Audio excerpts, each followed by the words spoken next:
You've been told to move on, to stay strong, to forgive, to forget.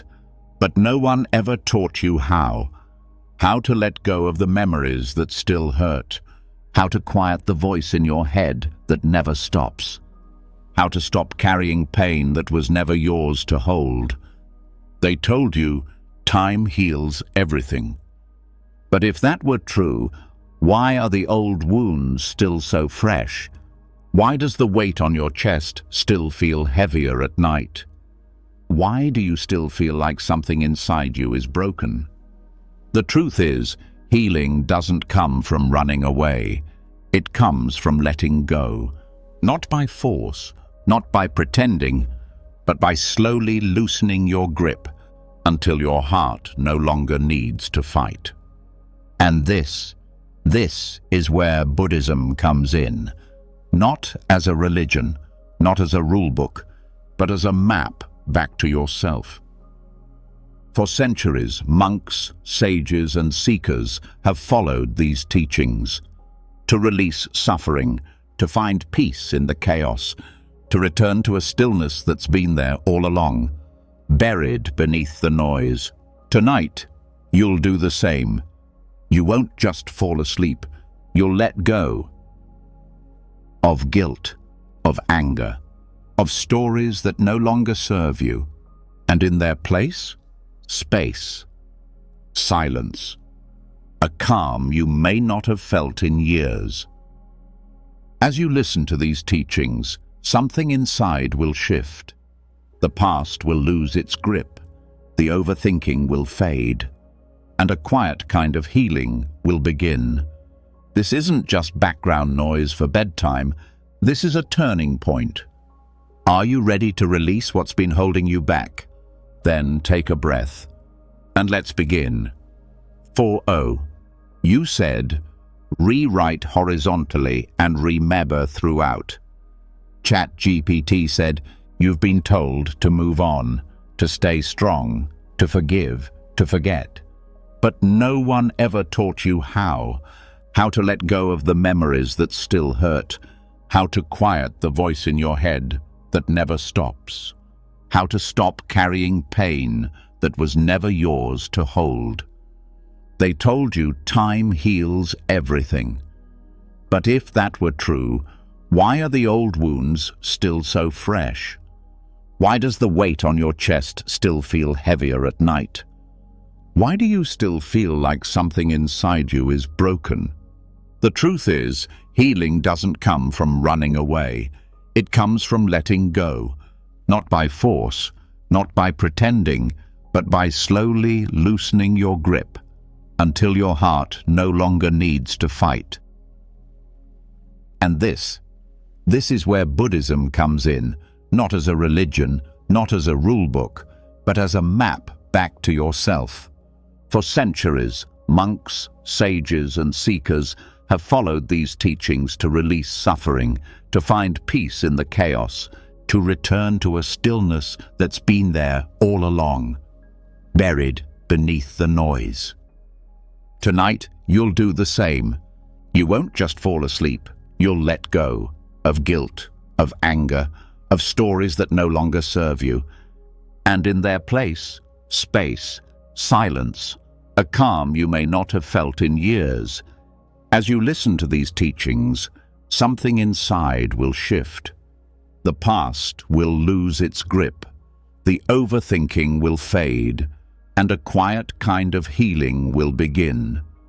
This isn't just background noise for bedtime, this is a turning point. Are you ready to release what's been holding you back? Then take a breath, and let's begin.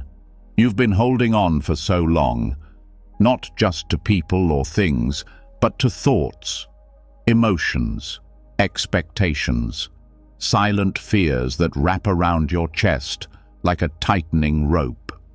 You've tried to let go before, maybe through distraction, maybe by telling yourself you're fine. But deep down, part of you still holds, still clings, still believes that if you just fix this one thing, you'll finally feel peace. But what if the very act of holding on is the reason you feel so tense, so tired? There's a different way to live, a way where the mind learns to rest, not because everything is perfect, but because it no longer needs to grip everything so tightly. This is the art of non-grasping, and it begins in the smallest places. It begins here.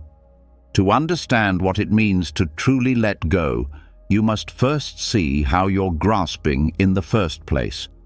And it's more subtle than you think. Grasping doesn't always look like obsession. It doesn't have to be loud or desperate. Often, it's quiet, gentle, a whisper of attachment, a tiny hope that this person, this plan, this feeling will last forever. A voice that says, "Don't change, stay, be mine." That voice is the seed of suffering. Not because wanting something is bad, but because clinging to it as if it could complete you always ends in pain. Life doesn't hold still.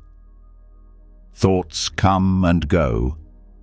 Emotions rise and fall. People change. So when the mind insists on holding, it suffers the loss of what was never meant to stay. At the center of non-grasping is trust, not in people, not in plans, but in the present moment itself, in the flow of reality, in the breath that rises without effort, and the space that's always beneath the noise. The mind doesn't need to chase peace, it needs to stop strangling it. But we're not taught that. From an early age, we learn to grab attention, grab success, grab love.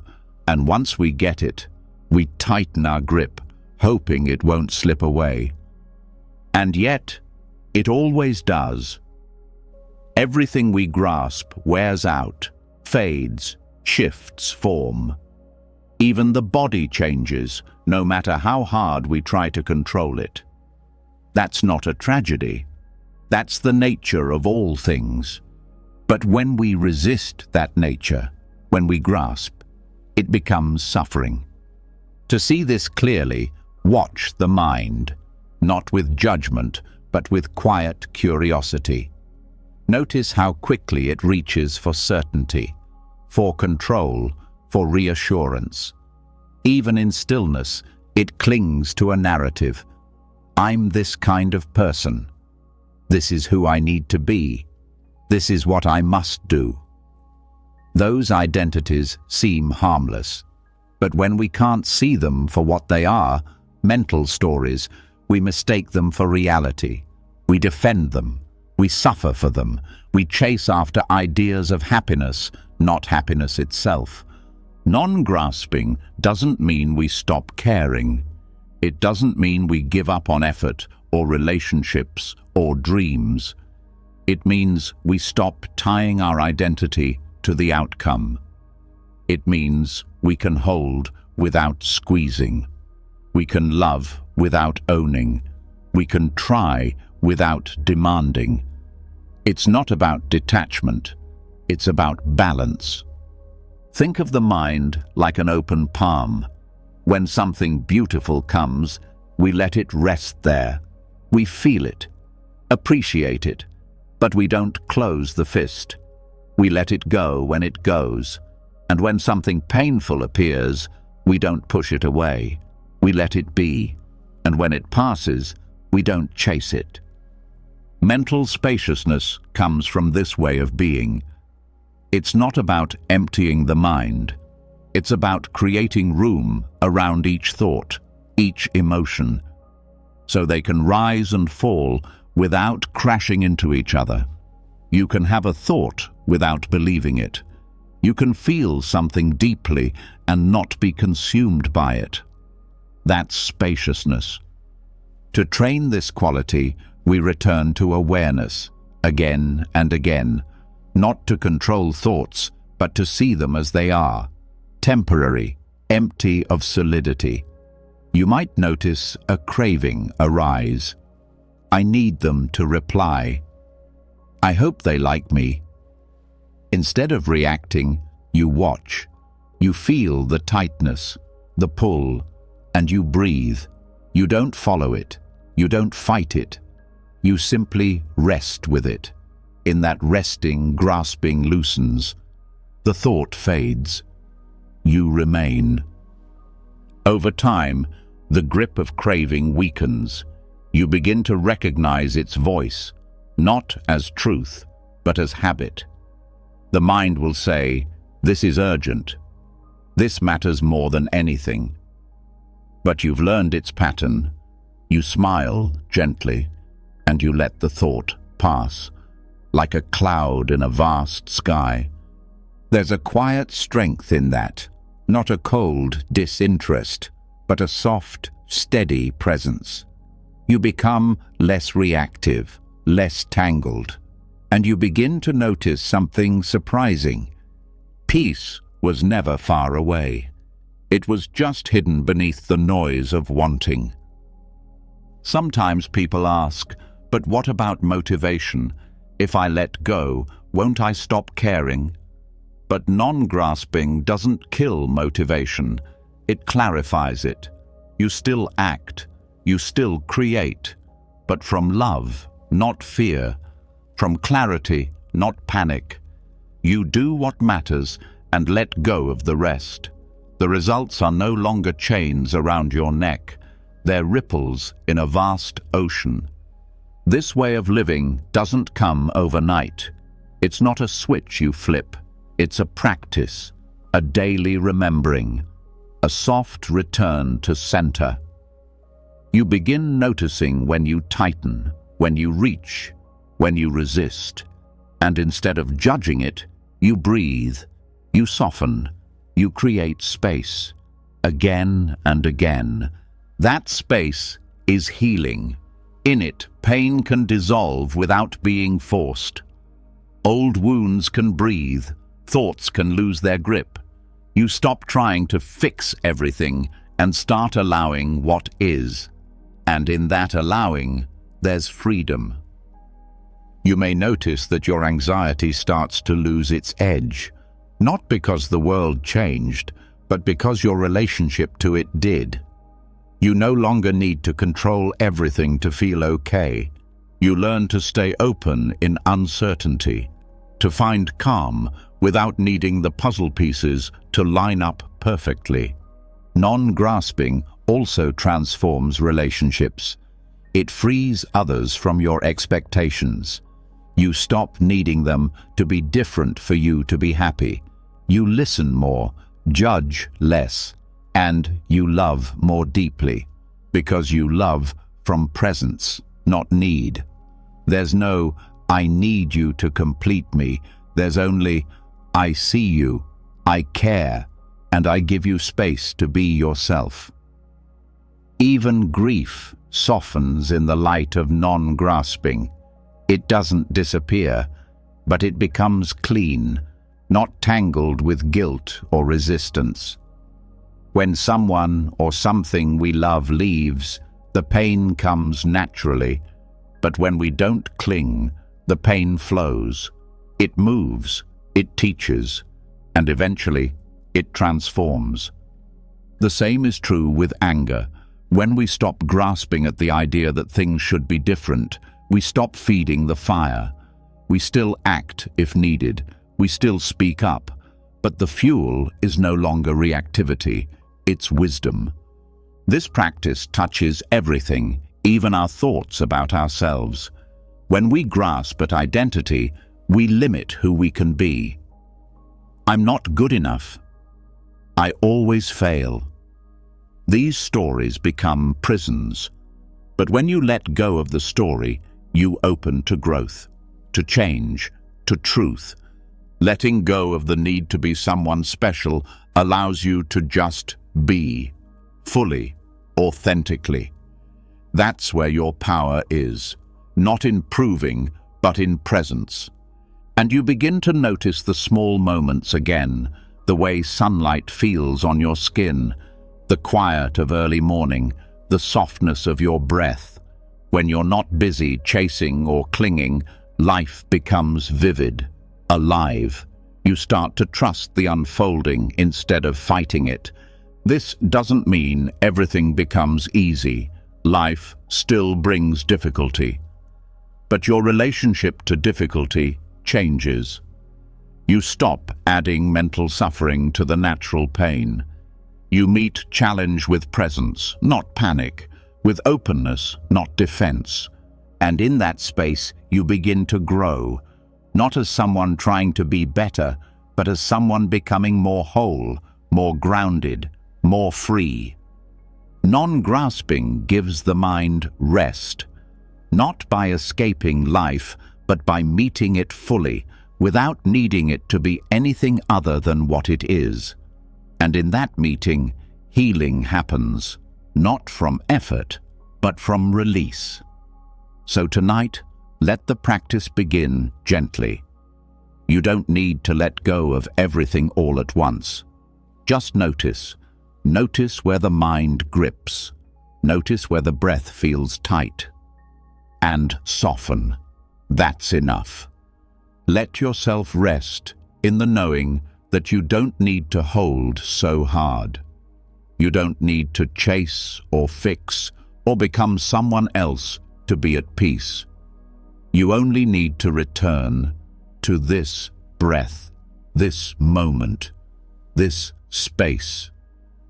And slowly, the grasping mind will begin to trust something deeper, something steadier, something that's been here all along, waiting patiently for you to come home. So you begin to soften, the grip loosens, the breath deepens. You no longer feel like you need to control every passing moment. For the first time in a long time, the mind is not chasing, it's watching. And in that watching, something else starts to reveal itself, an old pattern hidden beneath the grasping. Not the need to hold, but the need to fix. The constant whisper that says, "You're not there yet. You need to do more.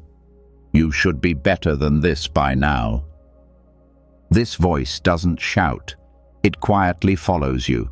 It sneaks into your meditation. It hides behind your goals. It even dresses itself in healing words like growth, transformation, becoming your best self. But what if that urge to always fix yourself is just another form of suffering? We don't talk about this enough. The burnout of becoming, the exhaustion of constantly needing to improve. It sounds noble, even responsible. But for many people, it becomes a trap. You start to believe that your worth is in your progress, that peace is only available after you change, that you can only rest once you've become the perfect version of yourself. But what if there is nothing wrong with you? This idea isn't easy to sit with, especially in a culture that rewards achievement and idealizes leveling up.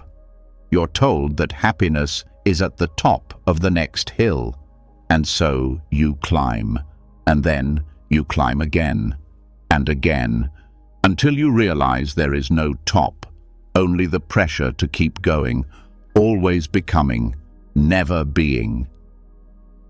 This constant fixing can start to feel spiritual. You meditate to become more calm.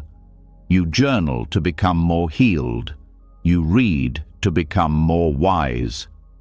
But somewhere in that process, the message becomes, "Who I am now isn't enough." That message is the wound. And the truth is, you don't heal a wound by rejecting it. True healing begins not with more doing, but with radical acceptance. Radical acceptance is not passive. It's not giving up. It's the courageous choice to meet yourself exactly where you are, with no agenda to change what is already here. You stop trying to push yourself into a better version. You stop waiting for permission to rest, and you start practicing something far more powerful, being on your own side. Because underneath the need to fix is often a deep self-rejection. Somewhere along the way, you learned that parts of you were unlovable. Maybe you were told to hide your emotions. Maybe you were rewarded only when you achieved. Maybe no one was there to remind you that it was okay to struggle. So you turned inwards and made it your mission to become someone worthy, someone stronger, calmer, smarter, more spiritual. But that mission often creates an inner war, a constant battle with the present version of you. Every flaw becomes an enemy, every setback a failure. And slowly, without noticing, you begin to live in constant self-criticism dressed as ambition. Radical acceptance breaks this cycle, not by removing the desire to grow, but by removing the hatred of what is. It says, yes, I want to grow, but I can love myself here too. It allows space for both honesty and compassion. You acknowledge the parts that hurt without pushing them away. You meet the parts that still need healing without making them wrong. This shift changes everything. You stop using healing as a punishment. You stop trying to become someone else and instead become more yourself. Growth stops being a desperate escape and becomes a gentle unfolding. You realize you don't need to be flawless to be whole. This is what Buddhism points to when it speaks of non-striving. It doesn't mean apathy. It means that your energy is no longer rooted in rejection. It means your practice becomes an offering, not a project, a path, not a performance. You begin to meditate, not to become better, but because you care. You rest, not because you earned it, but because you deserve it. You begin to trust that your inherent nature is not broken. It is just clouded, like a clear sky hidden by passing weather. This doesn't mean you ignore pain or pretend you're fine. It means you stop believing that pain is a sign of failure. You stop interpreting discomfort as proof that you're not there yet. You see that being human includes imperfection. It includes doubt, fear, confusion, and none of those make you wrong. The mind will still try to argue. It will say, but if I accept myself now, I'll stop improving. This is not true. In fact, the opposite happens. When you're not stuck in self-rejection, energy is freed. You're no longer wasting strength on shame. Your nervous system softens, and from that calm state, you actually make wiser choices. You're not driven by panic. You're guided by clarity. Acceptance doesn't end growth. It deepens it. This is how real change happens. Not by punishing yourself into a better version, but by allowing your healing to come from care, not pressure. Acceptance creates space, and in that space, things shift on their own, gently, naturally, without force. This is also where compassion becomes essential. Self-compassion is often misunderstood. Some people think it's weakness, others think it's just comfort. But in practice, compassion is strength. It's the steady presence that doesn't flinch in the face of your own pain. It's the hand on your heart when your thoughts turn cruel. It's the voice that says, I see your effort, I see your hurt, and I'm not abandoning you. You begin to see that you don't need to deserve kindness. You need to receive it, especially from yourself.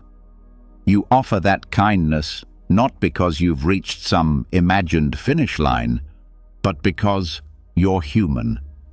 When the habit of fixing arises, you notice it. You don't scold it. you meet it with awareness. Ah, here is that voice again, the one that thinks I need to be more. And instead of obeying it, you breathe, you stay, you hold your ground, you say, I'm already enough, even here. That's radical. This practice also invites deeper honesty. You begin to see where fixing has been used to avoid feeling. Sometimes self-improvement is a distraction. It gives us something to do instead of something to feel. But acceptance asks us to stay, to sit with what is, to welcome the fear, the grief, the loneliness, not because we enjoy them, but because they're real, and because we no longer need to run.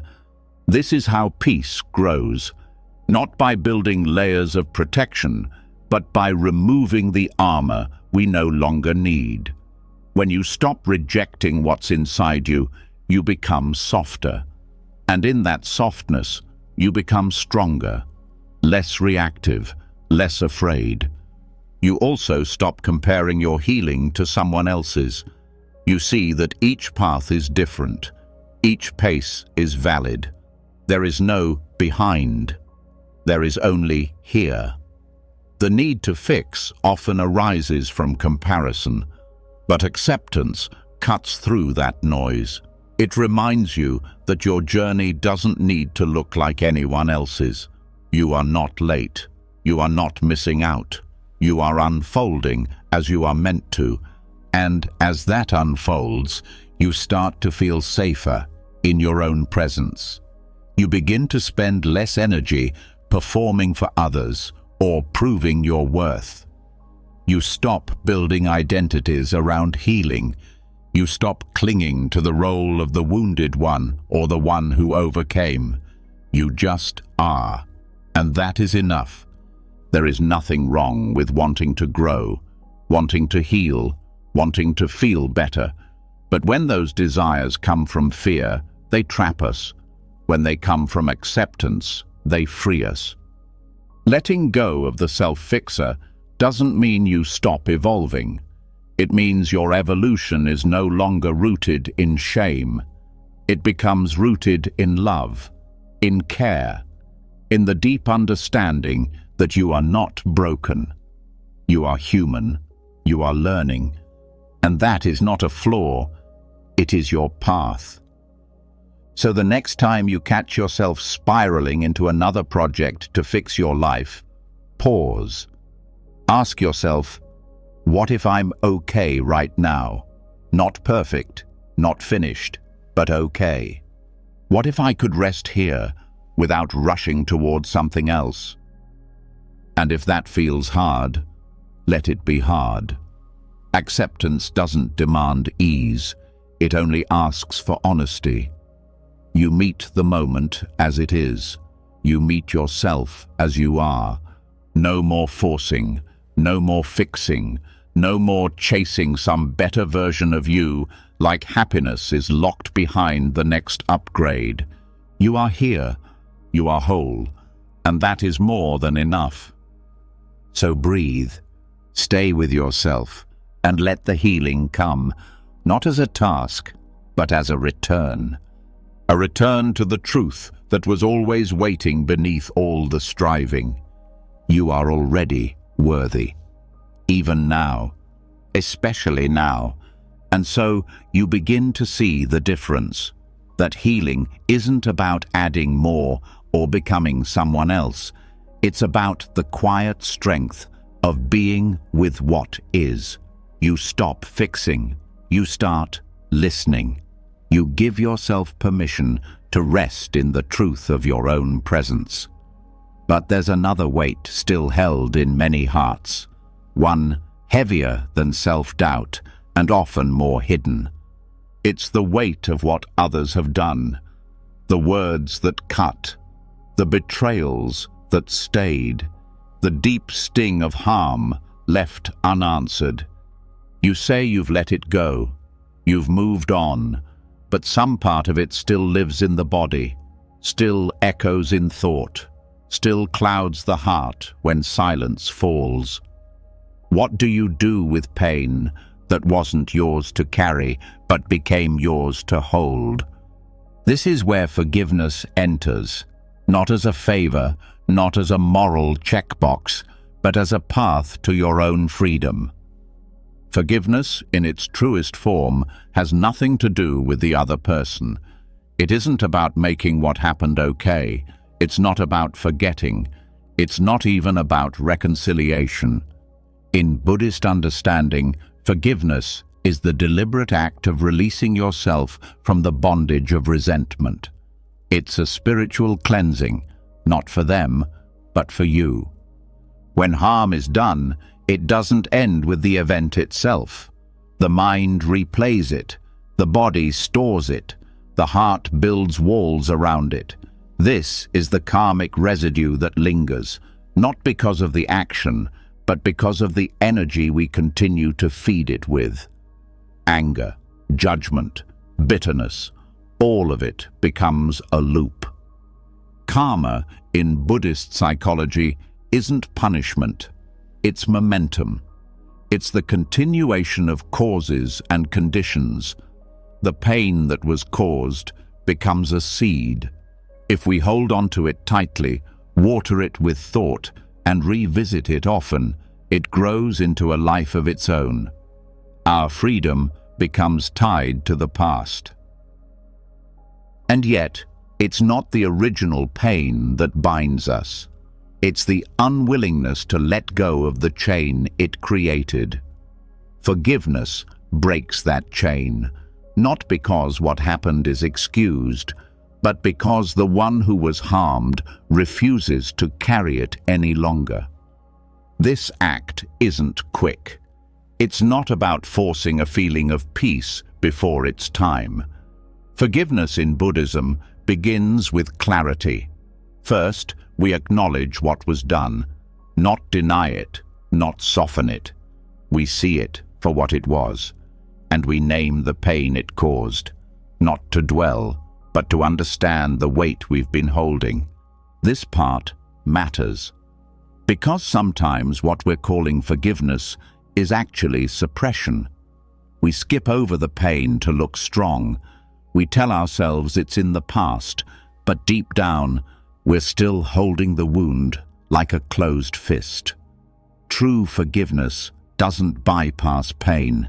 It meets it head-on. Once the wound is seen, we start the process of release. That process starts with recognizing that the past cannot be undone, that what happened has already shaped part of our story, and continuing to carry resentment does not protect us from the harm. It prolongs it. The hurt happened once. Our resentment makes it happen again and again.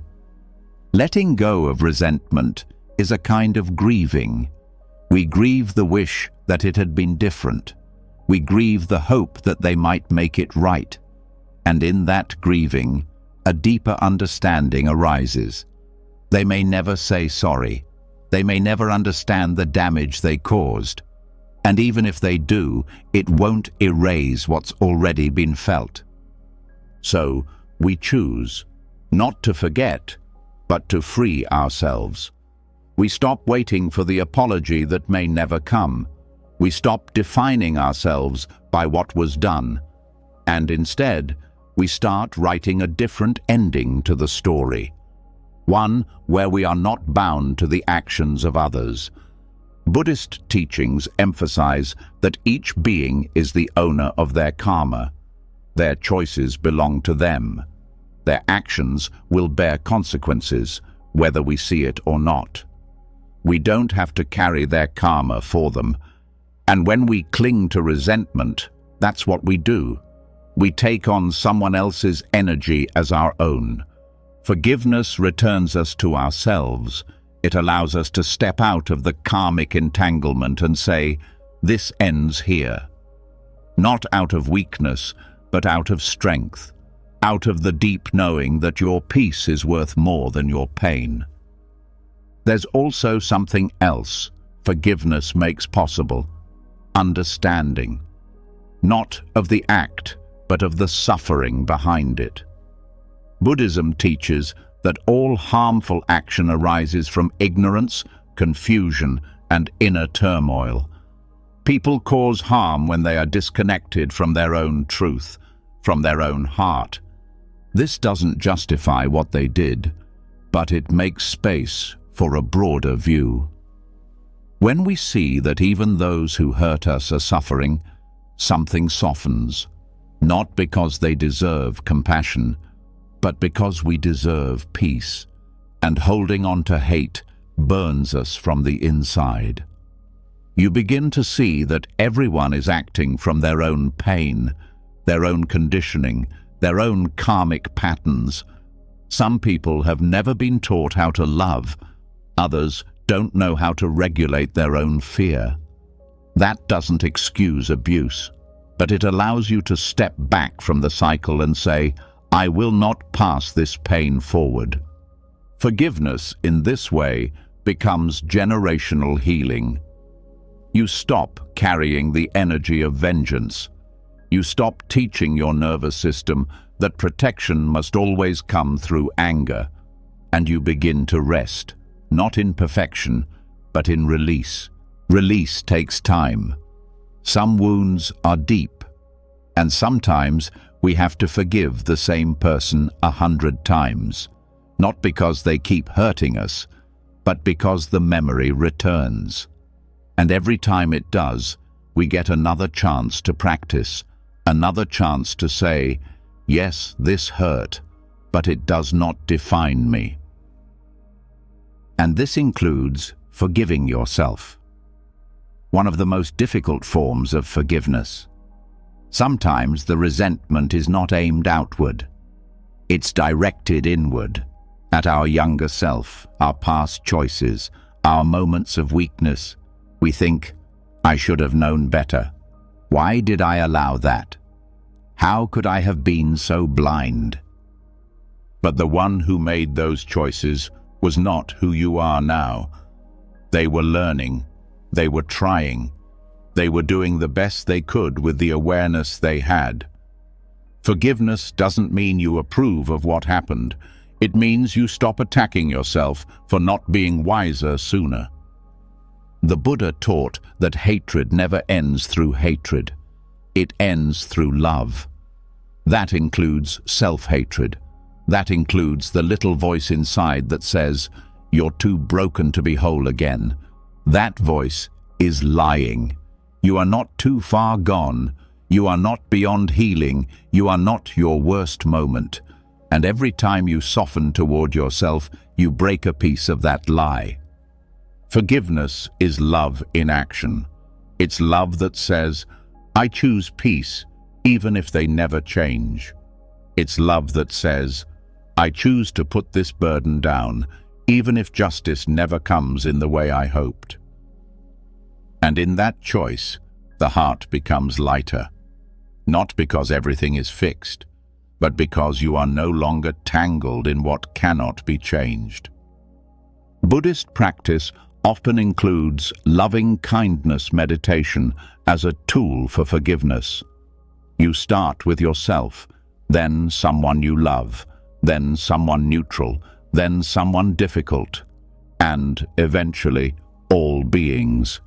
You send them wishes of peace, not because they deserve it, but because hatred is heavy and you're tired of carrying it. This doesn't mean you allow harm to continue. Forgiveness and boundaries can exist together. You can forgive and still walk away. You can forgive and still say no. You can forgive and never speak to them again. The difference is in your heart, not closing, not clenching, not burning with the fire of unresolved rage. When you forgive, you remember that you have a life to live, a mind to calm, a heart to open, and pain does not have the right to claim every corner of it. You start to dream again, to feel safe in your own presence, to experience joy that isn't shadowed by bitterness. You start to remember who you were before the harm, Or maybe you discover who you are now, someone stronger, deeper, more compassionate than you ever imagined. That is the power of forgiveness. It's not forgetting, it's remembering your own freedom. So, if there is still a name that stirs anger in your chest, a memory that keeps circling, don't rush, just breathe. Acknowledge the hurt, but also remember your power. You do not have to stay caught in the karma of pain. You can step out, you can heal, you can walk forward, not as a victim, not as a warrior, but as a soul who chose peace over poison. And that choice? That is where real strength lives. You've seen now how forgiveness is not a reward for others. It's a doorway out of your own suffering. You've felt what it's like to unclench the heart, to let go of what no longer belongs to you. And yet, for many, something still lingers beneath the letting go. A dull ache, a silent echo that returns in quiet moments. Even when the story fades, the pain sometimes remains. Why does it stay, even after all the healing work? What gives pain its grip, its shape, its ability to color every part of your experience?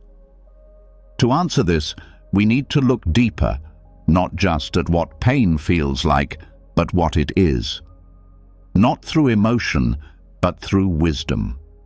This is where the teachings of Madhyamaka, Buddhist philosophy's middle way, offer a powerful shift, not a technique, but a way of seeing. One that dissolves the very foundation of suffering. The mind holds pain as if it's solid, real, fixed. We experience heartbreak, rejection, loneliness, shame, and the feeling comes with a story, a sensation, and a belief. This is happening to me. I am this pain. That belief is what gives the pain weight, identity, continuity. And from that, suffering grows. But Madhyamaka shows us something radical, that pain, like all phenomena, is empty. Empty not in the sense that it doesn't exist, but in the sense that it lacks a fixed, independent self. It's not solid. It's not permanent. It doesn't exist in the way we think it does. At first, this sounds strange. Pain feels so real, so sharp, but that sharpness is exactly what Madhyamaka helps us explore. It asks, what is pain exactly? Is it the sensation in your chest, the thoughts in your head, the story you tell about what happened, the reaction in your body, the belief that it will never go away? When you look closely, pain is not one thing. It's a collection of changing parts. Thoughts arise, pass, sensations shift, move, memories come and go. There's no single core to grasp. And yet, we suffer as if there is. When the mind identifies with pain, it turns into a self. It becomes my pain. It gets woven into the identity. I am broken. I am wounded. I am not enough. These are not just thoughts. They become lenses. And those lenses filter every moment. But if you remove the label, if you take a closer look, what do you really find? Only movement, only energy, only change. What looked like a solid wall is actually mist. This insight doesn't deny the experience of pain. It doesn't ask you to pretend it's not real. It simply reveals that pain doesn't have the solidity the mind gives it. And that recognition is liberating. Because when you stop clinging to pain as yours, it loosens its hold. The ego wants to make everything personal. This happened to me. This is my wound. But pain is not personal. It's part of the human condition. It arises under certain causes and conditions. When those conditions shift, the pain shifts. It's not a punishment, not a reflection of your worth, not a fixed identity. When you truly see that, you begin to breathe again. Madhyamaka teachings point out that all things arise dependently. Nothing exists on its own, not even emotional suffering. That means pain can't sustain itself without your participation. It needs attention. It needs belief. It needs identification. When you withdraw those, pain loses its fuel. This isn't done through suppression. It's done through deep inquiry. You ask, not with judgment, but with curiosity. Where is this pain located? What gives it meaning? If I stop thinking about it, does it stay the same? If I view it without my story, does it still feel personal? These questions don't give quick answers, but they open space. And in that space, something shifts. Most people think healing means removing pain. But from this view, healing is understanding pain, seeing its empty nature, not empty like a void, but empty like a wave, real in experience, but lacking fixed form. The wave arises, peaks, and dissolves. It was never a thing. It was always a process. When you stop trying to hold on to pain or push it away, you meet it in real time. You watch it rise. You see it pass.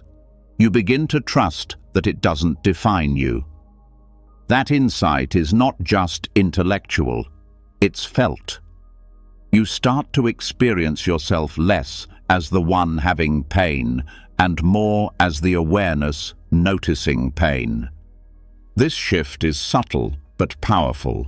You stop being consumed by what arises. The emotion can still come, but you don't drown in it. You don't wrap your identity around it. You let it move through. This also applies to emotional wounds from the past. So often, we think of past pain as part of who we are. Childhood trauma, heartbreak, loss. They become chapters in the story of me. But from this view, the past is not fixed. The memory is real, but its emotional charge changes when you stop clinging to it as proof of your identity. You are not the same person who was hurt. The self is not a permanent thing. It is a flow of causes and conditions. What you feel now is a response, not a definition. And when you stop anchoring in the wound, you can meet the world freshly without dragging old pain into every new moment. This isn't detachment, it's clarity. You don't stop caring. You don't deny your history. You simply stop confusing it with who you are. Pain happened. You felt it. But it is not your essence. It doesn't need to become your name. This is also why comparison creates so much suffering. You measure your wounds against others. You decide that your pain is heavier or less valid. But all pain, no matter its shape, shares the same nature. It is dependently arisen. It is impermanent. It is empty of a solid core. Seeing that brings compassion, not just for yourself, but for others. Their pain is not less real. It's also not ultimate. This understanding doesn't make you cold. It softens the ego. It makes room for tenderness without being overwhelmed. You can hold space for pain, yours or someone else's, without becoming it. One of the traps in emotional healing is the idea that deeper pain equals deeper truth. That if you feel something intensely, it must be meaningful. But intensity is not proof, it's just energy. Pain can feel overwhelming and still be based on a distorted view.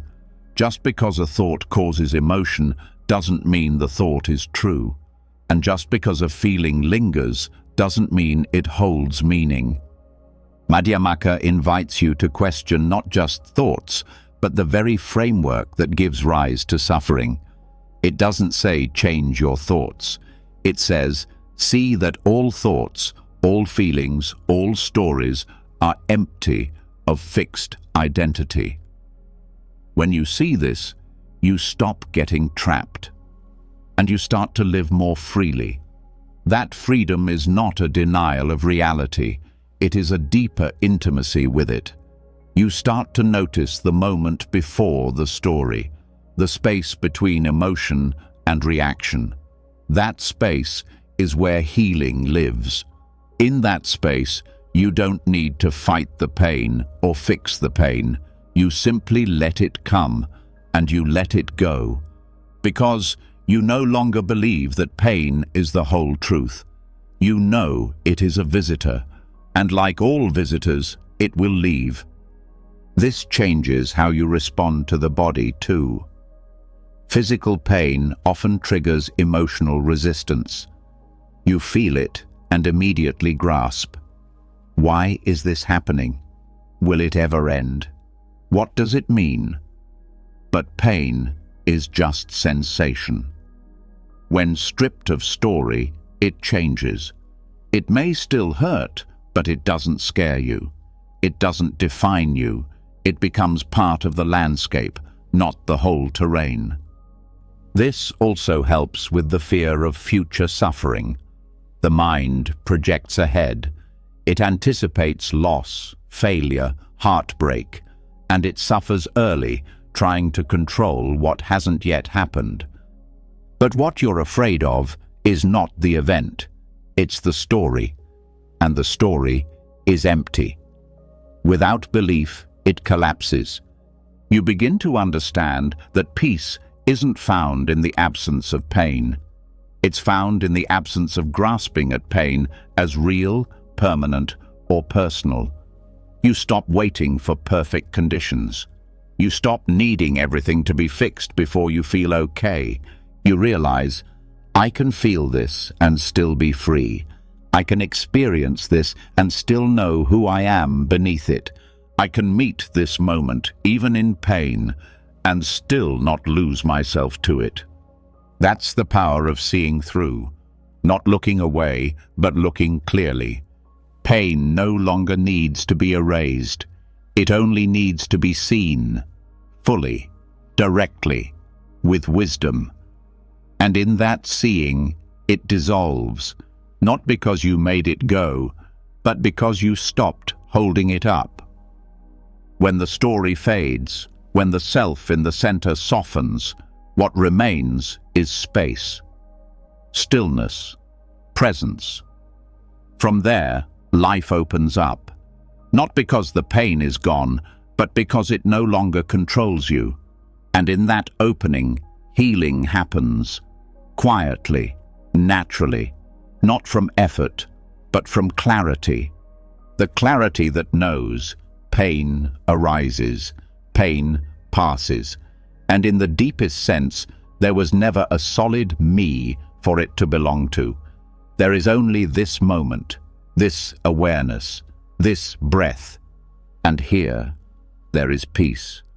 When pain no longer holds the same weight, when it is seen clearly and allowed to move without resistance, something deeper begins to surface, an ancient discomfort beneath all others. It is not about what we feel, it is about what we fear we will lose. This fear does not always speak loudly, but it shapes the way we live. It whispers in the background when loved ones fall sick. It rises when something familiar changes. It appears in the quiet hours of the night when everything goes still. It is the fear of impermanence. We try to silence it by clinging. We hold on to people, moments, identities, and routines. We pretend that change can be delayed, if we plan enough or hope enough. But change continues. Time does not pause. The truth is, much of our suffering does not come from what is happening. It comes from our resistance to endings. Buddhist teachings do not treat impermanence as a problem. They see it as the essential nature of reality. What comes will go. What rises will fall. This is not something to fear. It is something to understand. Because in understanding it, we stop wasting energy on denial. We begin to live more honestly. The Buddha offered a clear path into this understanding through what is known as the 5 remembrances. These are not ideas to believe in. They are truths to reflect on. Simple, clear truths that touch every life, no matter where we come from, how much we have, or what we believe. They are not morbid. They are not meant to bring despair. They are meant to wake us up, to free us from illusion. The first remembrance is, I am of the nature to grow old. I cannot avoid aging. This statement does not say aging is a failure. It does not say aging is wrong. It says only that aging is natural. We are taught to fight age, to cover it, to fear it. But aging is not something that happens to us. It is something that happens with us. Every day, the body shifts, skin changes, energy moves differently. But instead of seeing this as decline, we can see it as the movement of life. When we remember that aging is certain, we stop taking time for granted. We begin to soften toward the body instead of demanding it always stay young. We start to care for it with kindness instead of punishment. We stop expecting permanence from something that was never built to last forever. The second remembrance is, I am of the nature to become ill. I cannot avoid illness. Health is often mistaken for control. We think if we eat right, move enough, think positively, we can outrun all sickness. And while care is important, it does not cancel out nature. Illness may come, sometimes unexpectedly, sometimes slowly, but it is not a punishment. It is a condition of being alive in a human body. This doesn't mean we give up on health. It means we hold it with humility. We stop blaming ourselves or others when the body struggles. We let go of the belief that we are failing when we are simply meeting life's conditions. And when illness comes, we meet it not with panic, but with presence. We ask not only how to cure it, but how to care through it, how to learn from it, how to remain whole even when the body is not. The third remembrance is, I am of the nature to die. I cannot avoid death. This is the most confronting truth. Not because we don't know it, but because we try so hard to forget it. Yet death is not far away. It is not something that waits only at the end. It is present in every day, in every ending, every change, every breath that passes. To reflect on death is not to live in fear, but to live with clarity. Avoiding death does not protect us from it.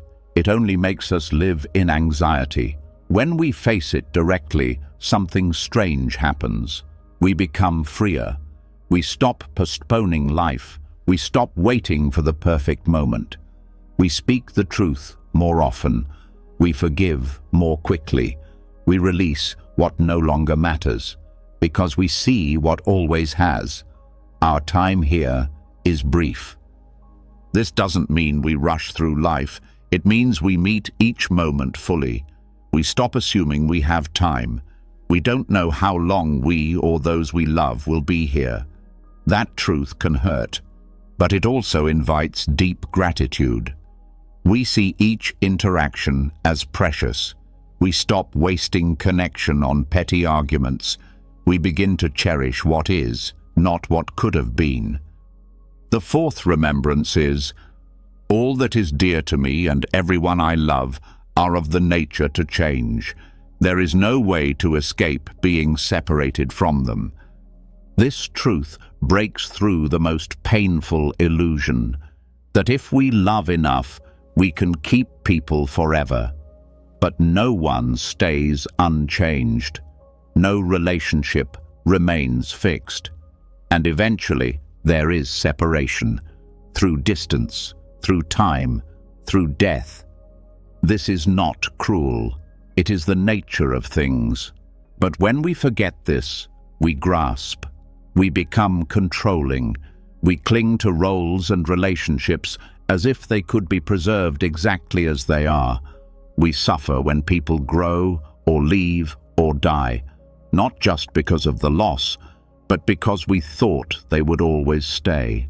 When we remember the truth of change, we start to love more openly. We stop trying to hold people in place. We let them change. We let ourselves change. And we value the time we do have, not as something guaranteed, but as something rare. We stop waiting to say what matters. We begin to live in a way that is honest, real, and awake. The fifth remembrance is, my actions are my only true belongings.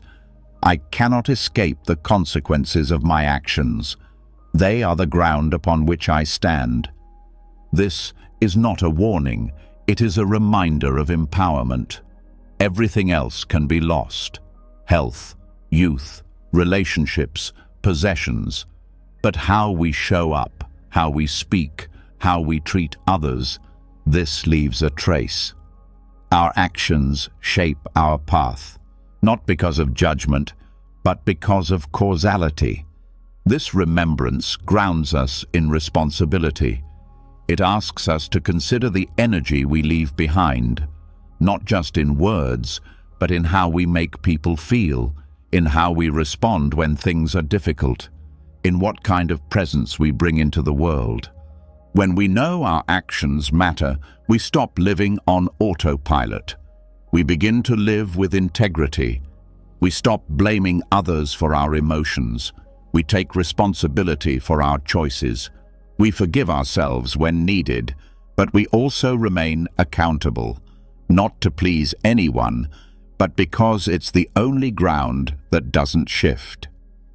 Taken together, these remembrances do something powerful. They remove illusion. They cut through distraction. They wake us up, not to fear, but to truth. Most of the fear people carry is rooted in resistance to these five truths. We fear loss, we fear illness, we fear endings, but these are not enemies. They are reminders. They point us back to what matters most. When we reflect on these teachings, we become less reactive. We stop needing everything to be perfect. We stop expecting life to go according to our plans. And instead, we meet it as it is, with openness, with clarity, with compassion. This clarity softens fear, because fear grows in confusion, in the belief that what is temporary can be made permanent. But nothing needs to last forever to be meaningful. Impermanence does not make life empty, it makes it precious. You don't need to meditate for years to feel this. You can reflect now, gently, honestly, and you'll feel it, the shift from clinging to gratitude, from fear to freedom. You'll see that what is most alive in you doesn't come from control. It comes from presence. Presence that knows every breath is a gift. Every goodbye is sacred. Every act of love leaves something behind. The five remembrances are not meant to be recited and forgotten. They are meant to be lived, held close, returned to in times of confusion, They are the compass when the map disappears. And when you carry these truths, you move differently in the world. You forgive more easily. You listen more deeply. You live with less regret, because you know what really matters. Not what you own, not what people think, not even how long something lasts, but how deeply you loved, how honestly you lived, and how fully you met this moment, knowing it would never come again. This is the heart of peace. Not a peace found through escape, but a peace found in truth. A peace that doesn't depend on things staying the same. A peace that holds change gently and still says, yes, yes to the beauty. Yes to the loss. Yes to the mystery of being here at all. You begin to carry life with a different kind of reverence once you accept that everything you love will change. There's less rush, less noise. A soft awareness opens inside you. But for some, even as they welcome impermanence, a deeper tension remains. A heaviness that seems older than this lifetime. Something unspoken yet deeply familiar. It is a sadness or anger that feels inherited, a pattern that repeats without clear origin, a grief that did not begin with you, but now lives inside you. This is the territory of karmic imprints, the traces left by past actions, thoughts, and emotions. Not just your own, but those passed down across time, generations, and ancestral lines. It's the quiet undercurrent in many families, the shame that's never named, the silence around pain, the unprocessed trauma that moves from one life to another, not through punishment, but through momentum. Buddhist psychology teaches that karma is not fate. It is not a fixed sentence.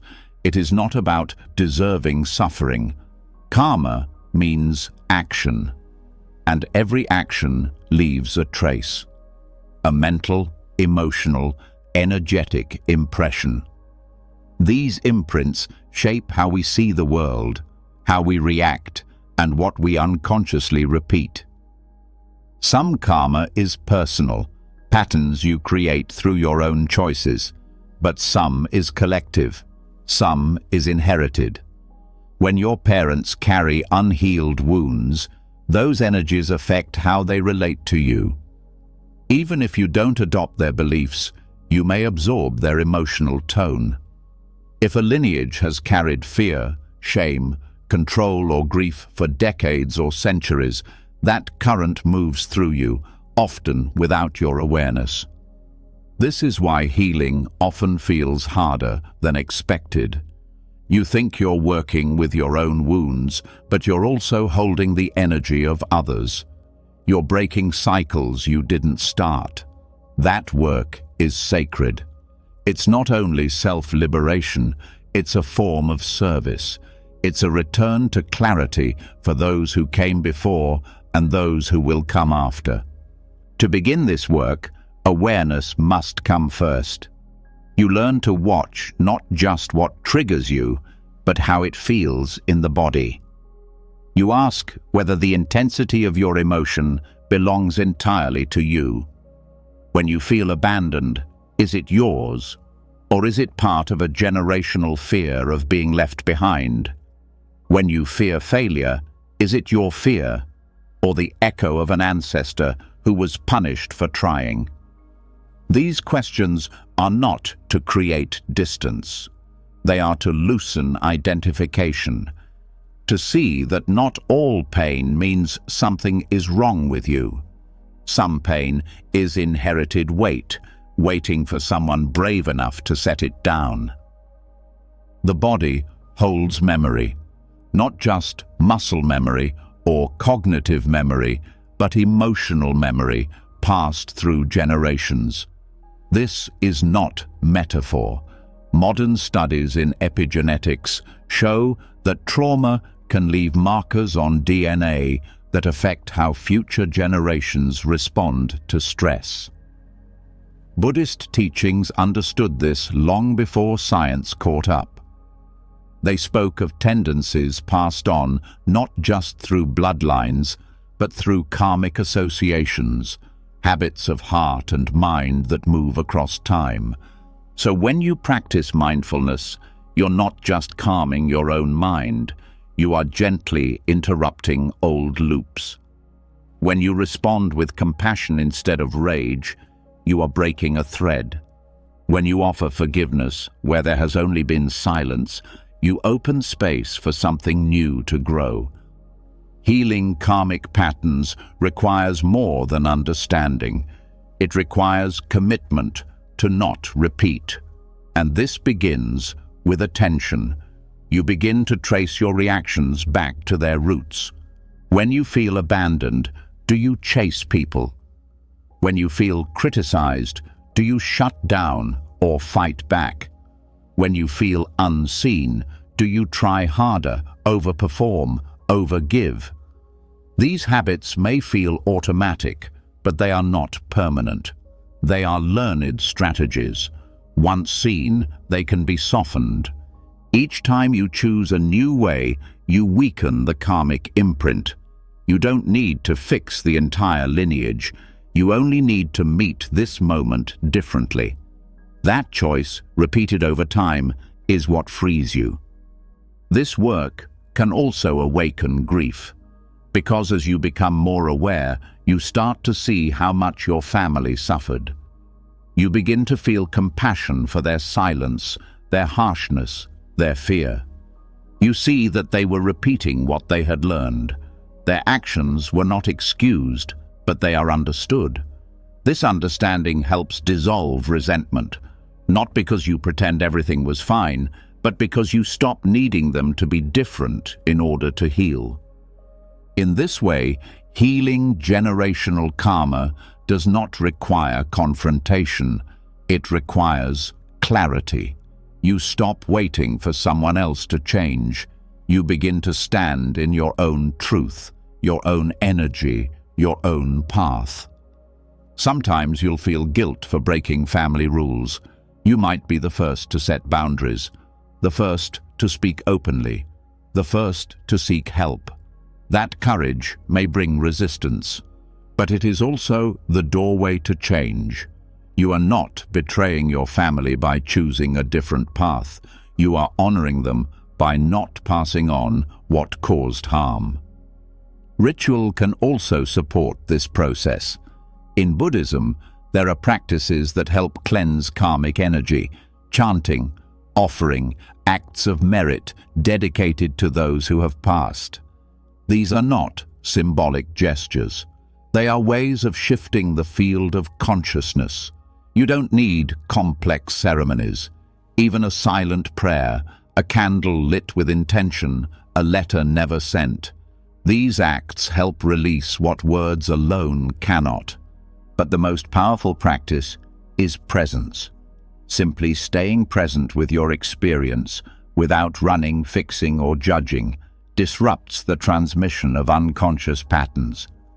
Each moment you meet your pain without passing it on, you become the turning point in your lineage. You may also notice that some karmic patterns try to disguise themselves as personality traits. You think you're just someone who worries, or someone who never feels safe, or someone who always needs to prove something. But beneath those labels are stories inherited through generations, stories that say love must be earned, or that silence keeps you safe, or that your worth depends on what others think. As you become more conscious of these stories, you create space. Space to choose a different belief. Space to speak what was never spoken. Space to soften around what once seemed hardwired. And over time, that space becomes a new field. A field where tenderness is not weakness, where boundaries are not rejection, where truth is not dangerous. This field doesn't erase the past, but it no longer lives by its rules. In Buddhist thought, karma also ripens across time. Not everything that arises now began recently, and not every seed you plant today will bloom right away. This teaches patience. You may not feel different overnight, but the work you're doing ripples forward. Healing may not be instant, but it is inevitable when done with intention and consistency. Compassion is essential here, not only toward your family, but toward yourself. You may stumble. You may fall into old patterns. You may feel discouraged. This does not undo your progress. Each return to awareness is a victory. Each moment of self-honesty is a cleansing. Each time you hold your own heart with kindness, you're building a different future. This process also reveals your strength, not the kind that pushes through, but the kind that transforms. The quiet courage to stop running, to stop numbing, to sit with pain that is not yours and choose not to continue it. That is powerful. This kind of healing is not linear. It spirals, it deepens. Some patterns may return in new forms. That's not failure, it's refinement. Each layer you meet brings you closer to clarity, closer to freedom, closer to the still point beneath all the stories.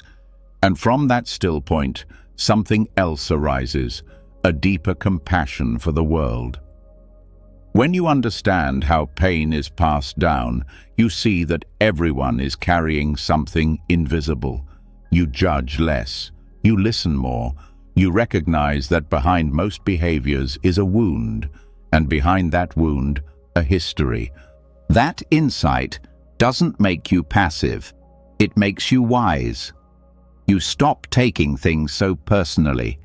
You understand that healing is not just for the self. It's for the field we all share. Every kind act, every conscious breath, every honest word shifts the field. It matters. So as you continue on this path, remember that you are not walking alone. You walk with those who came before. You walk for those who come after. Your healing echoes. Your courage matters. This is the essence of karmic awareness, not a burden, but a gift. A chance to meet what has been carried too long and finally, gently, set it down. Not in anger, not in shame, but in truth, in clarity, in compassion. And from there, the future changes, not through force, not through erasing the past, but through presence, through awareness, through love. You've begun to sense it now, that freedom doesn't always come from doing more, becoming someone else, or even understanding everything perfectly. Sometimes it comes from not continuing what never belonged to you. Sometimes it comes from stepping out of old stories and letting the heart rest where it is. But even with that awareness, something still pulls at the edges. A quiet, constant pressure. A background noise that says you're running out of time. It shows up as urgency, as guilt, as regret. It's in the voice that tells you you should be further along, that you missed your chance, that you're too late to begin. It lives in thoughts like, I wasted too many years, I should have known better, or I don't have enough time to get it right. This is the wound of not enough progress, not enough success, not enough years ahead. And beneath it all, not enough presence. This wound isn't personal. It's woven into modern life. People are praised for being busy, for rushing, for constantly moving. Productivity is worshipped. Slowness is treated like failure. Rest is misunderstood as laziness, and in all this pressure to hurry, we forget how to be where we are. We forget that time is not a threat, it's a field we live in. Mindfulness reveals this truth. It shows us that the experience of time is not fixed. It stretches and contracts depending on our attention. 1 hour of joy can feel like a moment. 1 minute of suffering can feel like forever.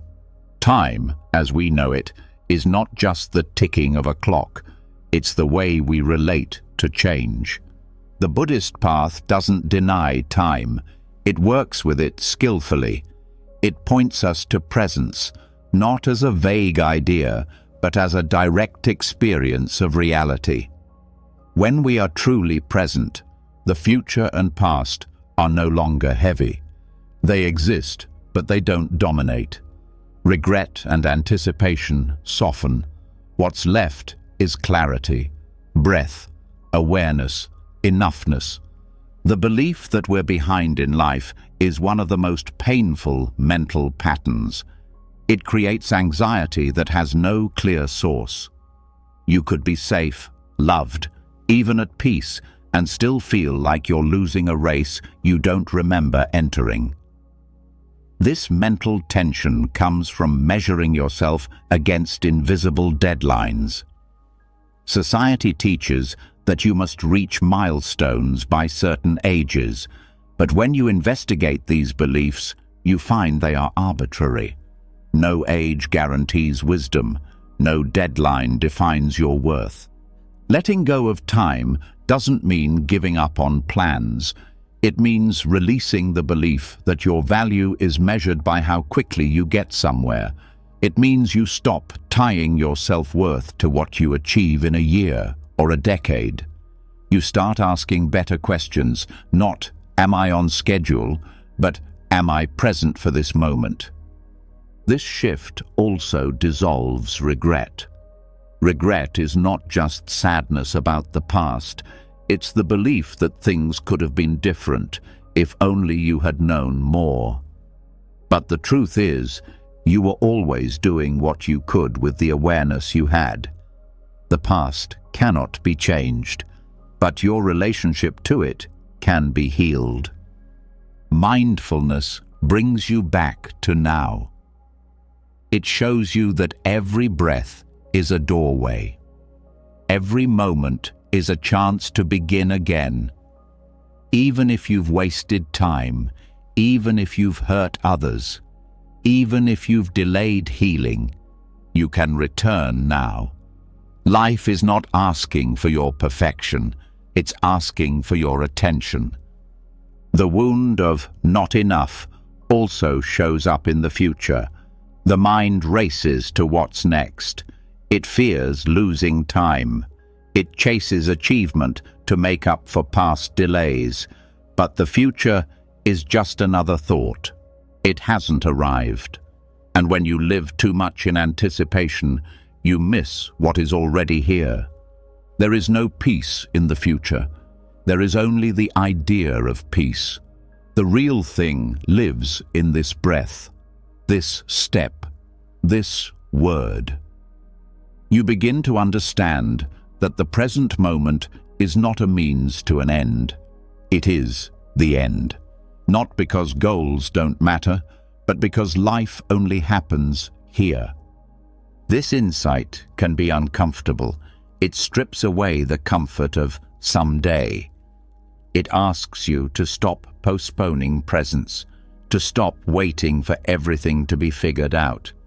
But what it offers in return is stability, not the kind built from control, but the kind born from truth. You begin to live more slowly, more deliberately. You listen fully. You speak with care. You taste your food. You notice your breath. And in that noticing, you remember that time is not against you. It's unfolding with you. This doesn't mean you won't make mistakes, but you'll stop defining yourself by them. You'll stop telling stories that say you're too late, too old, too behind.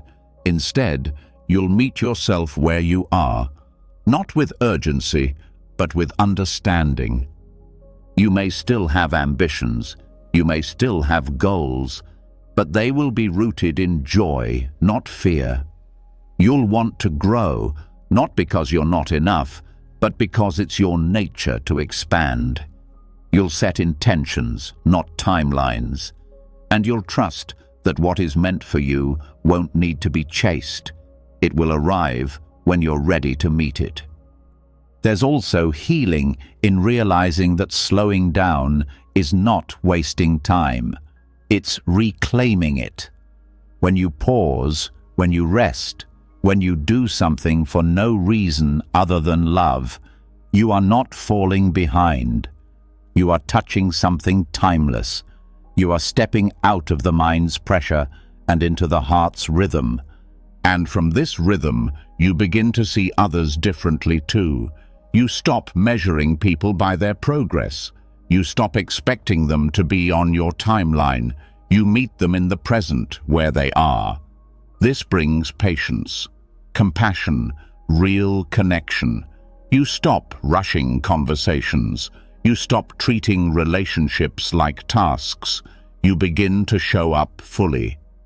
Letting go of time also heals the body. Chronic stress often comes from feeling rushed. The nervous system tenses when the mind is always ahead. But when you return to the breath, the body softens. It no longer feels like it has to keep up. It begins to trust that it's safe to be here. This presence becomes your refuge, not because life is always easy, but because you no longer abandon yourself in hard moments. You stay, you feel, you breathe, and in doing so, you break the cycle of scarcity. The belief that there's never enough time, never enough progress, never enough presence. There is no final version of you waiting in the future. There is only who you are now, becoming more aware. That awareness is already whole, already enough. You don't need to chase it. You need to come back to it. When you fully let go of the belief that time defines you, you become more alive. Not in theory, but in practice. You laugh more. You notice the sky.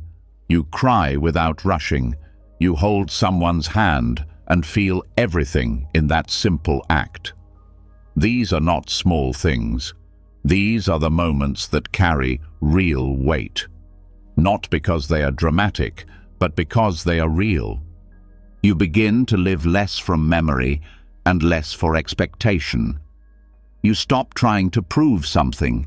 You stop looking at life as a list of deadlines and start seeing it as a field of experience.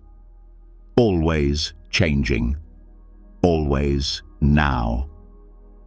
This shift is not about perfection.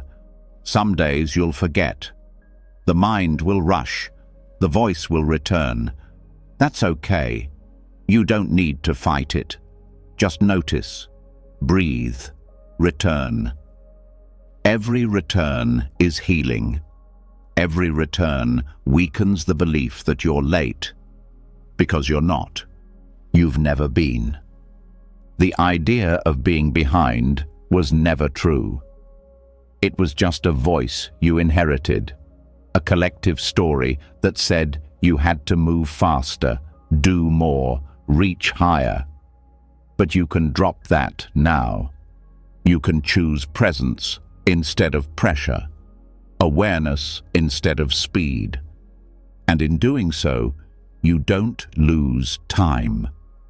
You finally begin to live in it. Once the grip of time loosens, once the noise of not being enough begins to settle, what remains is something quieter, but even more unfamiliar. Space. A wide, open stillness that doesn't demand anything. And for many, that's the most difficult part. Not the effort of chasing, but the surrender of stopping. It feels foreign to be still without needing to perform, to speak without needing to explain, or more precisely, to not speak at all.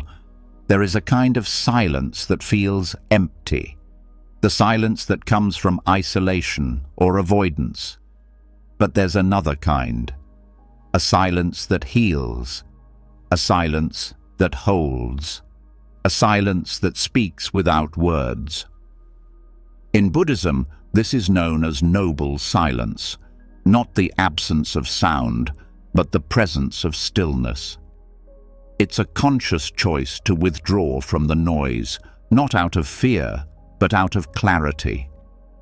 Most of our mental exhaustion comes not from what's happening, but from the stories we tell about what's happening.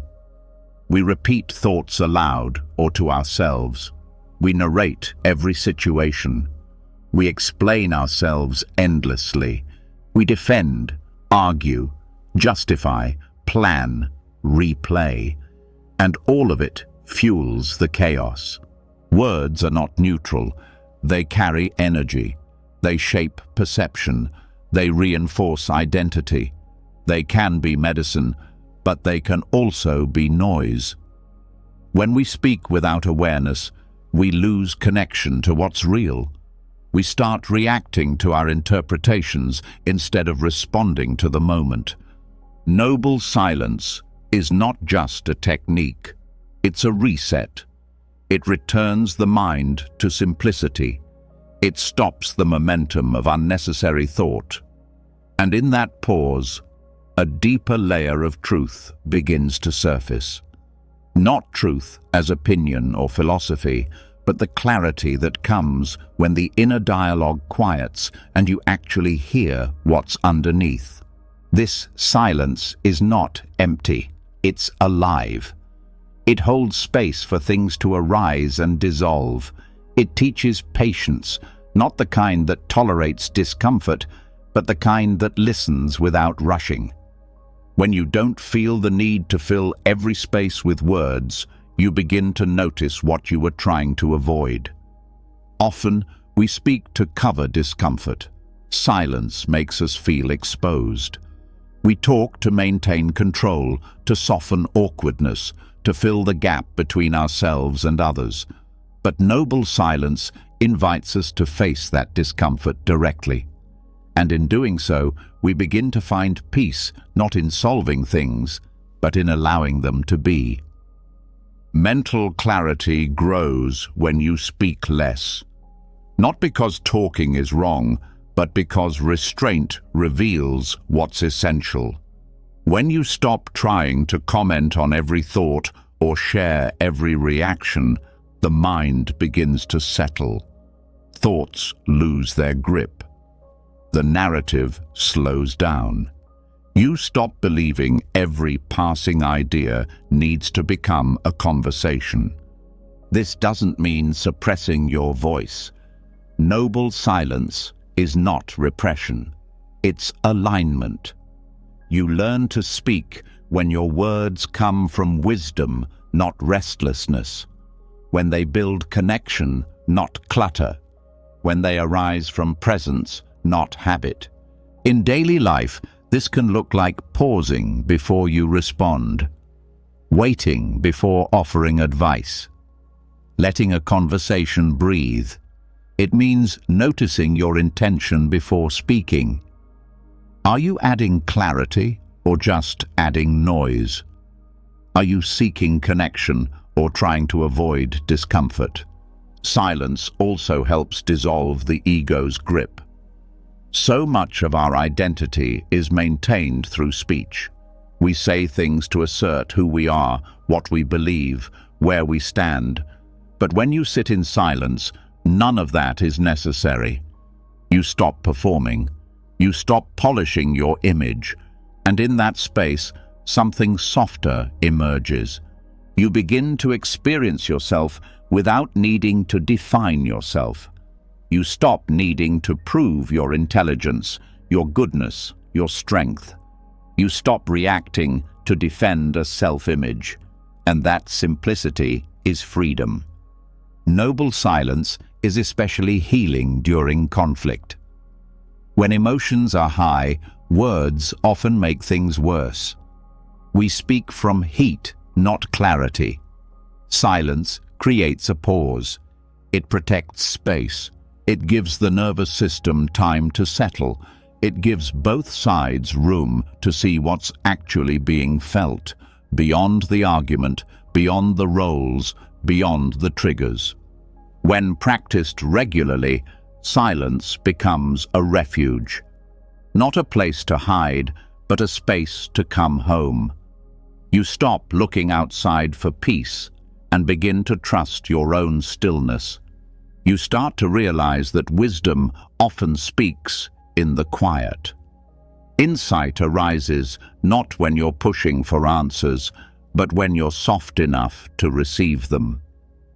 Many great teachers spoke very little, not because they had nothing to say, but because they understood the value of words. They knew that silence often teaches more than instruction. It points to what words cannot reach. This can be practiced in many ways. A few hours of intentional silence each day. A full day of not speaking, even just once a week. Sitting in nature without a phone, without a book, without the urge to explain anything, simply being. Watching the thoughts rise and fall without responding to them, letting the mind unwind. This kind of silence is not always comfortable at first. You might feel restless. The mind may try to fill the space with plans, memories, self-judgment. But if you stay, if you keep coming back to the breath, the sensations, the presence, the noise begins to lose its urgency. And beneath it, you'll find something else. Stillness that doesn't depend on perfect circumstances. A peace that doesn't come from everything going your way. A kind of knowing that can't be put into words, but you'll feel it. The more time you spend in noble silence, the more clearly you see your patterns. You become aware of what triggers you to speak, what stories feel too uncomfortable to sit with, what emotions you try to avoid by reaching for conversation. This is not about judgment. It's about seeing clearly. Because what you see clearly, you no longer fear. This clarity affects everything. Relationships become deeper. You listen more. You hear not just the words, but the feelings beneath them. You stop interrupting. You stop preparing your next sentence while the other person is talking. You begin to hold space. Real space. The kind that makes people feel seen. Even your relationship with yourself begins to change. You stop narrating your every move. You stop needing to explain your emotions. You start resting in awareness rather than analyzing everything. That shift alone is a deep healing.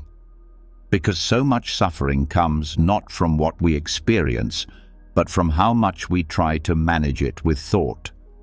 Letting yourself be silent means letting go of control. And in that release, you come closer to peace than any clever sentence could ever bring. This does not mean we should never speak.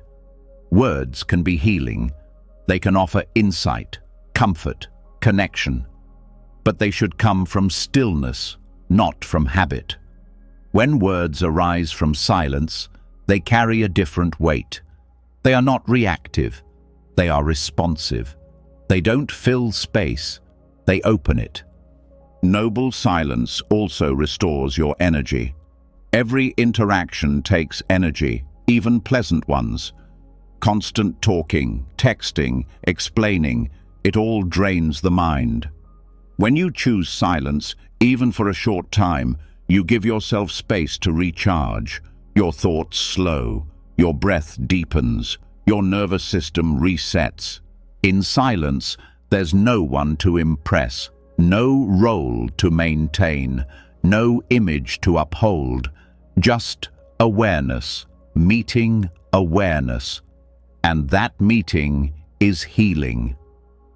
You begin to discover that silence is not the absence of connection. It is the foundation of it. You don't need to speak to be close to someone. You don't need to explain everything to be understood.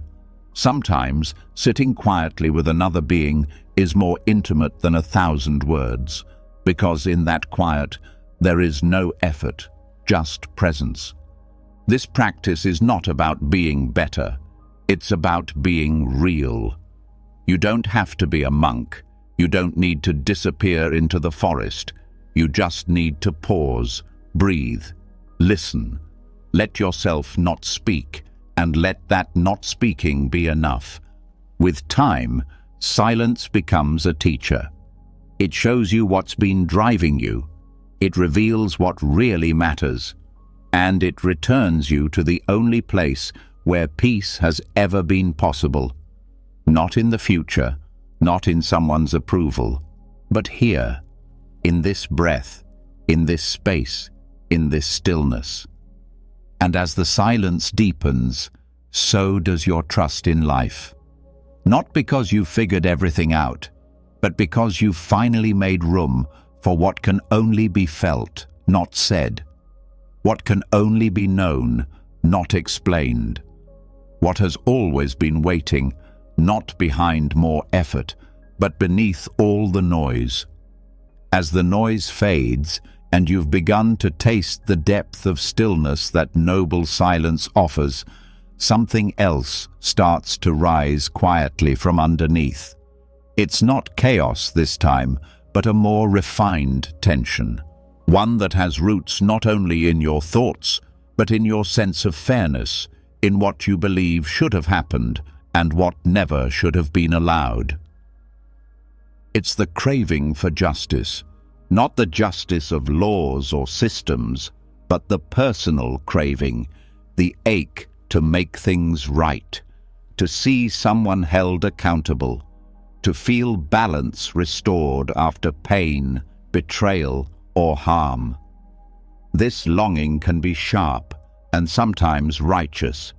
It appears when you've been hurt, when someone has taken more than they gave, when truth has been ignored, or when someone escapes consequences. And while it often starts as a desire for truth, it can quickly become something heavier. It becomes attachment. It becomes fire. In Buddhist teaching, craving lies at the center of suffering. It doesn't only apply to pleasure or desire. It also applies to emotional cravings. The craving for closure, the craving for revenge, the craving for fairness. We want justice to come, and when it doesn't arrive, we feel powerless. We replay events, build arguments in our head, imagine outcomes that never come. And all of this adds suffering to pain that already happened. Letting go of justice does not mean you deny the hurt. It doesn't mean you forget what happened. It doesn't mean the other person was right. It means you stop letting the need for them to be punished control your life. Because when you stay attached to retribution, you keep the wound alive. You keep binding your peace to someone else's awakening, and that's a prison. This craving often hides behind the idea of morality. We tell ourselves it's about what's fair, what's ethical, what's deserved. But deeper down, it's often about validation. We want the harm acknowledged. We want our pain to be seen. We want to feel that the universe, or someone, is on our side. And when that doesn't happen, we suffer again, not from the original harm, but from the meaning we keep giving to it. Letting go doesn't mean giving in. It means refusing to stay entangled. It means recognizing that the past cannot be undone, no matter how vivid your memory is. The desire for someone else's accountability is understandable, but waiting for it keeps your life on hold. Compassion is the only energy that can unbind this loop. Not because it excuses behavior, but because it releases you from hatred. Compassion sees the ignorance that causes harm. It sees how pain breeds pain. It doesn't justify it, but it understands its roots. And that understanding cuts the cycle. When someone harms you and you hold on to anger for years, you don't punish them, you punish yourself. Your nervous system remains in defense. Your thoughts stay stuck in the past. You cannot rest because your heart believes justice must happen before peace is allowed. But peace doesn't wait. It arrives when you make space for it. This doesn't mean you don't speak up. It means you speak from clarity, not rage. It means your actions come from inner steadiness, not emotional chaos. Letting go gives you the strength to respond without needing to destroy. It gives you the ability to choose how you show up, even when others fall short. Justice, rooted in compassion, looks different than revenge. It doesn't seek punishment for its own sake. It seeks healing. It aims for restoration, not domination. It cares more about preventing future harm than proving a point. This kind of justice can only come from those who have touched their own pain and chosen not to pass it on. There's also a quiet danger in letting bitterness become identity. You begin to define yourself by what was done to you. You carry the story like armor. You tell it often. You center your energy around it. And while your story is valid, it is not all of who you are. When you let the craving for justice harden, you risk becoming trapped in the very energy that hurt you. Compassion doesn't remove boundaries. In fact, it strengthens them. It says, I see the harm. I will not repeat it. I will not allow it to continue, but I will not carry hatred as my response. That is real strength. That is the kind of justice that heals. True letting go means you stop arguing with the past. You stop needing the person who hurt you to become different before you can rest. You stop believing that your peace is owed to you by someone who may never be capable of giving it. You take back responsibility for your inner life, not because it's fair, but because it's the only way to be free. And freedom does not mean forgetting. It means remembering without the weight. It means seeing clearly what happened and choosing not to be defined by it. It means feeling the pain and still choosing to live, to care, to open. You may still feel the longing for justice. That's human. But you no longer believe that justice will fix what's broken inside. You understand that some harm cannot be undone, that the closure you seek might never come from outside. And so you create your own closure, not through revenge, but through release. This process requires courage, not the kind that fights, but the kind that forgives, the kind that walks away from reactivity, from bitterness, from the endless hope that one day it will all make sense. Sometimes it won't. Sometimes they won't apologize. Sometimes life is not fair. And still, you can choose not to live as a victim. You can choose to offer compassion, even if only inwardly.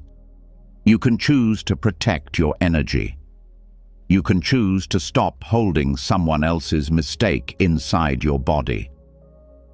The most radical form of justice is to live well, to heal, to grow, to become the kind of person who doesn't return harm with harm. That doesn't mean being passive. It means being deeply awake, awake enough to break the chain, awake enough to not mirror what wounded you. This is the justice Buddhism points to, not retribution, but transformation, not punishment, but liberation. You change the world by first changing how you meet your own pain. And in that change, you model something rare. A heart that has been through fire and still chooses not to burn others. A mind that has known suffering and still chooses peace. A life that could have closed down, but instead chose to open. Letting go of the craving for justice does not make you weak, it makes you clear. And in that clarity, you reclaim the power that was never truly lost, only hidden beneath the desire to be made right by someone else.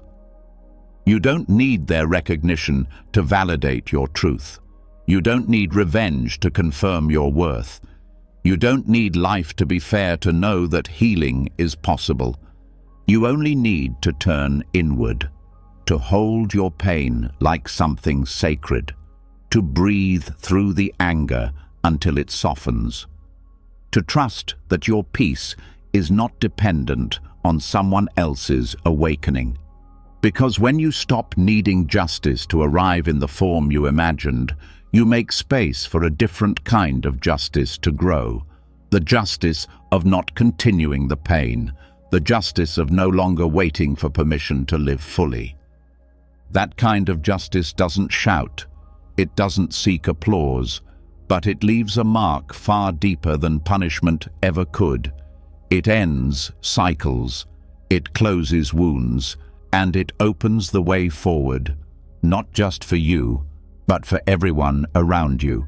After releasing the weight of needing justice to come from outside, there's a deep shift that takes place. Your center moves inward. There's more room to breathe, to feel, to simply be. But for many, something unexpected takes its place. A new kind of striving, one that feels noble, even sacred, one that wears robes instead of armor, speaks softly instead of shouting, but still grips tightly underneath. It is the hunger to be spiritually better, to be awakened, to be free, to be special. It is the ego hiding inside the quest for enlightenment. It doesn't always announce itself. It starts subtly. You want peace, so you meditate more. You want wisdom, so you study deeply. You want to heal, so you try harder to be calm, kind, and aware. And all of that can be sincere. But sometimes, without realizing it, your spiritual practice becomes another project for the self, another way to measure progress, another system for proving that you are enough. This is where the ego becomes clever. It drops the language of success and achievement and picks up the language of consciousness and transformation. But the underlying hunger stays the same. It says, I will finally be okay when I'm enlightened. I will finally be worthy when I've healed every wound. I will finally have peace when I transcend everything human. That idea is seductive, but it's also another trap. Because the more you chase awakening as a goal, the more distance you create between yourself and the truth of your own nature. You turn the spiritual path into another ladder, a way to rise above others, a way to earn inner approval, a way to fix yourself by becoming something more. But in every authentic spiritual tradition, the real freedom comes not from gaining more, but from letting go. Not from becoming extraordinary, but from realizing you were never separate from what you sought. Spiritual ambition can make the ego feel subtle and safe. You can be admired for your commitment. You can feel superior for being more aware. You can judge others for being less mindful or less advanced. And suddenly, without meaning to, your practice becomes performance. Your progress becomes identity. And your path becomes another way to protect the very self you once wanted to dissolve. This doesn't mean practice is wrong. It doesn't mean effort should stop. It means the motivation behind it needs to be seen clearly. Are you meditating to be free or to become someone who looks free? Are you seeking truth or just comfort? Are you trying to be awakened or are you trying to be better than your past self? These questions are not to shame you. They're to return you to what is real. Because when practice becomes another achievement, suffering returns. Only now it hides under the language of growth. In Buddhism, the idea of non-attachment applies not just to material things, but to spiritual identity. Even the belief, "I am spiritual," becomes a form of clinging. Even the desire to be free can become grasping if it's built on the idea that you are not enough as you are. Letting go of spiritual ambition doesn't mean abandoning the path. It means releasing the identity that tries to use the path as proof of worth. It means you stop needing to become enlightened and start noticing the clarity already present in this breath, in this moment, in this body, not in a future version of you, but right here. This shift brings humility, not the kind that feels low, but the kind that feels true. You stop needing to talk about how much you've grown. You stop needing people to see your progress. You stop measuring how far you've come. You simply practice because you love truth. You love presence. You love peace, not as a prize, but as your nature. And in that love, there's no rush, no timeline, no pressure to reach milestones. You let go of the finish line. You drop the comparisons. You begin to realize that the path is not about improvement. It's about intimacy with what already is. Even enlightenment, when seen as a goal, becomes distorted. The mind imagines it as an achievement, a moment of total bliss, of perfect awareness, of no more pain. But in reality, awakening is not the end of feeling. It's the end of resisting feeling. It's not the absence of self. It's the recognition that the self was always a movement, not a fixed thing. This understanding dissolves the need to perfect yourself. You stop waiting to be worthy of stillness.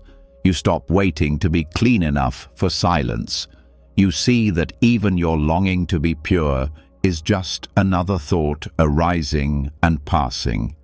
And when you don't grab it, it fades, and what remains is already whole. Letting go of spiritual ambition allows space for honesty. You don't have to pretend to be further along than you are. You don't have to hide your confusion or avoid your doubt. You can bring your whole self to the practice, not just the polished parts, but the raw and unfinished ones too. And in doing that, you experience what it means to be truly present, not spiritually advanced, just awake to this moment. Ego dissolves not by force, but by exposure. When you shine light on its strategies, how it tries to use spirituality as a shield, you begin to loosen its grip.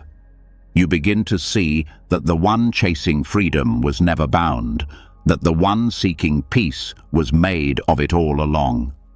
There's also tenderness in letting go of the ambition, because underneath the drive to awaken is often a deep fatigue, a longing to rest, a wish to just be, without needing to prove anything anymore. And that rest is not laziness. It's truth. It's the stillness that spiritual effort was pointing toward all along. You realize that the practice is not a race. It's not about becoming better at being spiritual. It's about becoming so quiet that the need to become falls away. And in that falling away, you meet yourself again, not as an idea, but as presence. Not as a concept, but as awareness. This doesn't mean you'll never feel the pull of ambition again, but now you'll see it. You'll smile at it. You'll know that even that pull is just another ripple in the mind, and when you don't chase it, it loses its power. From this space, the heart opens more naturally. You stop using practice to escape being human and start using it to embrace being fully alive. You allow yourself to feel sadness, joy, confusion, peace, not as signs of failure or success, but as part of the flow. You are no longer performing awakening. You are embodying it. And that embodiment is quiet. It doesn't need to be announced. It doesn't need validation. It doesn't even need to be named. It just is. Letting go of spiritual ambition also changes how you relate to others on the path. You no longer judge them by how advanced they seem. You stop assuming that someone's words reflect their depth. You stop comparing teachings like trophies. You listen more. You expect less. You respect the silence between the words as much as the teachings themselves. You begin to feel a new kind of respect, not based on status or knowledge, but on sincerity. You value humility more than eloquence. You recognize the wisdom in simplicity. And most importantly, you trust your own quiet knowing. Not because it's proven, but because it's true. This shift doesn't remove discipline. It refines it. You still sit. You still reflect. You still return. But you do it out of devotion, not pressure. Out of love, not lack. And in that love, something deep begins to bloom.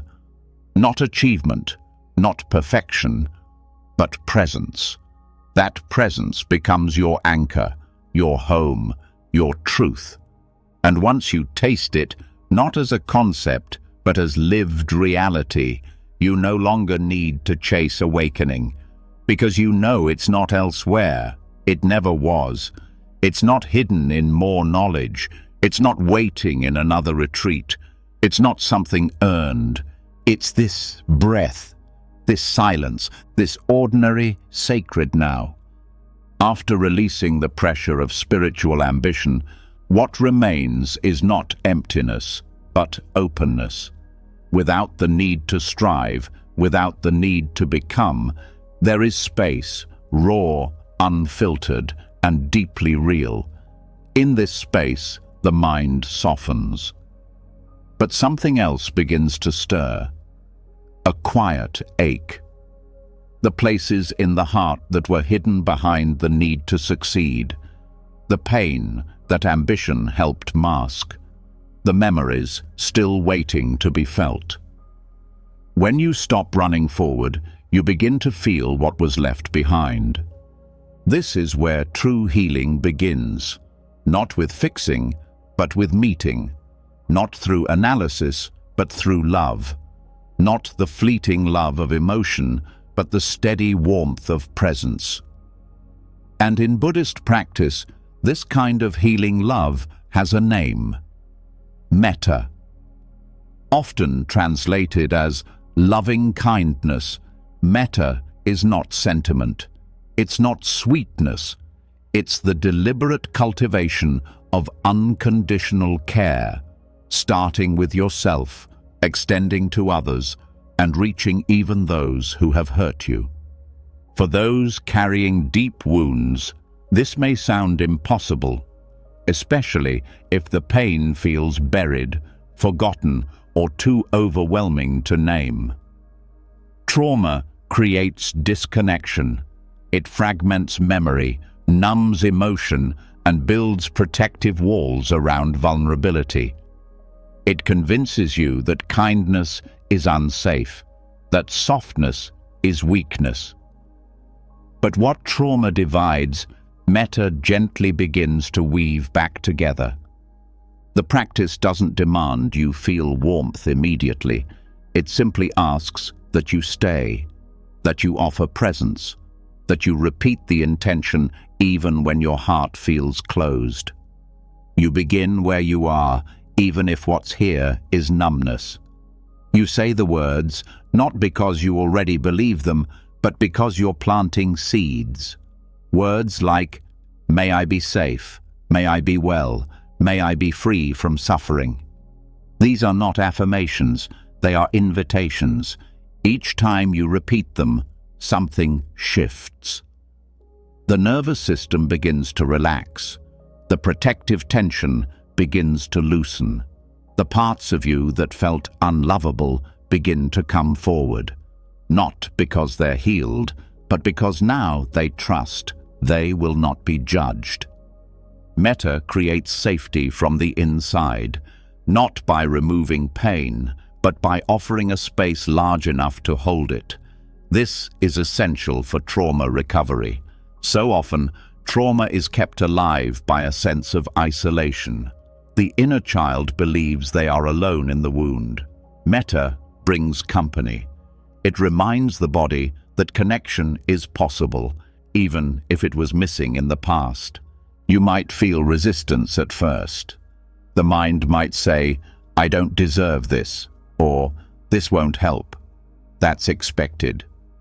Trauma teaches the brain to expect danger, even in kindness. But the practice is not about forcing a breakthrough.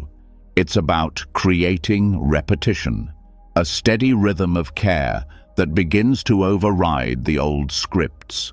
Over time, the messages change. The harsh inner critic becomes quieter. The shame begins to soften. And what's left is not perfection, but tenderness. Not closure, but openness. This practice doesn't bypass pain. It brings you closer to it, but with support. It teaches you how to stay without collapsing, how to feel without being overwhelmed. It builds the muscle of compassion, not just as a feeling, but as an action. One of the most powerful aspects of metta is that it doesn't stop with the self. It expands outward. First, to someone you love, then to someone neutral, then to someone difficult. This expansion is not just about generosity, it's about integration. Trauma often keeps the heart guarded. Metta slowly teaches it to open again, to risk connection, to trust presence, to include others in your circle of care. This doesn't mean forcing forgiveness. It means releasing the inner contract that says, "I must stay in pain to stay safe." That belief is common after trauma. Metta shows another way. It says, you can care and protect yourself at the same time. You can feel deeply and still be safe. The simplicity of the practice is its strength. You don't need to relive every memory. You don't need to fix the past. You meet what's here. You stay. You offer the words, and the healing grows in the repetition, not the intensity. This becomes a new internal pattern. Instead of spiraling into fear or shame, the mind begins to return to care. Instead of isolating, you connect inwardly. Instead of suppressing, you allow. The nervous system learns safety. The body learns trust. The heart learns openness. This is especially helpful for those who feel numb or shut down. Trauma doesn't always feel like pain. It can feel like nothing, like disconnection, like emptiness. Metta doesn't force feeling to return. It welcomes the numbness too. It says, even this is worthy of care. In doing so, it creates the conditions for feeling to re-emerge gently. Like thawing ice, the heart begins to move again, And with that movement comes grief, tenderness, sometimes joy. Not all at once, and not in predictable order, but slowly, over time, the inner world becomes more alive. This practice also supports boundaries. Often, people confuse loving kindness with passivity, but true metta includes wisdom. It doesn't mean allowing harm. It doesn't mean staying silent. It means acting from clarity, not reactivity. It means saying no with love, walking away with care, and speaking truth without aggression. It also means extending compassion to the parts of yourself that made mistakes. Many who carry trauma also carry guilt, especially for how they coped, how they survived, or how they hurt others while they were in pain. Metta includes these parts. It says, "You were doing what you could with what you knew." It holds you without conditions. It allows repair without punishment. As the practice deepens, it naturally begins to flow beyond your own experience. You begin to notice others more. You sense their pain, their longing, not as something separate, but as something shared. This doesn't burden you, it connects you. It reminds you that healing is not only individual, it's collective. The more love you offer inward, the more capacity you have to hold the world. Metta becomes a way of moving, a way of being. It shapes how you speak, how you listen, how you rest. And as you live from this place, you begin to rewrite the nervous system's story. The story that once said, "I must stay small to stay safe." Now it says, "I can be whole, I can be soft, I can be free." And that freedom doesn't come from a single insight. It comes from staying, from saying the words again and again, even when they feel empty, from choosing love when the old habit would be to close, from offering kindness not because you feel healed, but because you deserve healing. In time, metta becomes more than a practice. It becomes your nature, revealed, not because you forced yourself to be good, but because you stopped believing you had to be hard. You stopped thinking love was something to earn. You began to trust that it was something you already carried. And with each breath, each phrase, each moment of tenderness, that trust deepens. The heart that was once guarded begins to open. Not wide, not all at once, but enough. Enough to feel again, enough to live again, enough to let the past rest. Metta does not erase the wound. It teaches the heart how to hold it gently. And in that holding, something unbinds, not through force, but through love, not through escape, but through presence. This is how healing happens. One breath, one word, one quiet, brave return to kindness at a time. As loving kindness begins to unbind the heart and gentleness becomes something you no longer resist, another invitation naturally appears. It is not loud, it does not demand attention, but it speaks clearly. After softening toward the pain, after meeting yourself with compassion, the next question is not about how much more to add, but how much can be released. Not how to build more comfort, but how to live with less burden. This is the path of renunciation, not as rejection, but as freedom. In a world built on accumulation, renunciation feels radical. We are taught that more is always better, more achievement, more status, more possessions, more productivity, even more healing. Life becomes a constant reaching, a chase without end. But somewhere inside, the body knows there's a cost. The nervous system tightens, the mind gets louder, the heart grows heavy under the weight of everything we think we must carry. Renunciation is not about deprivation. It is about discernment. It's the willingness to look honestly at your life and ask, what no longer serves? What takes more than it gives? What have I been told I need that actually keeps me disconnected? Letting go is often harder than striving, not because it requires effort, but because it requires trust. You're not pushing towards something, you're stepping back, you're creating space, and in that space, clarity arises. Renunciation is the art of creating space for what matters by releasing what doesn't. This includes physical things. Living in a world of constant advertising and comparison, we absorb the message that happiness is just one more purchase away. But happiness rooted in things always shifts. What was once exciting becomes normal. What was once new becomes old.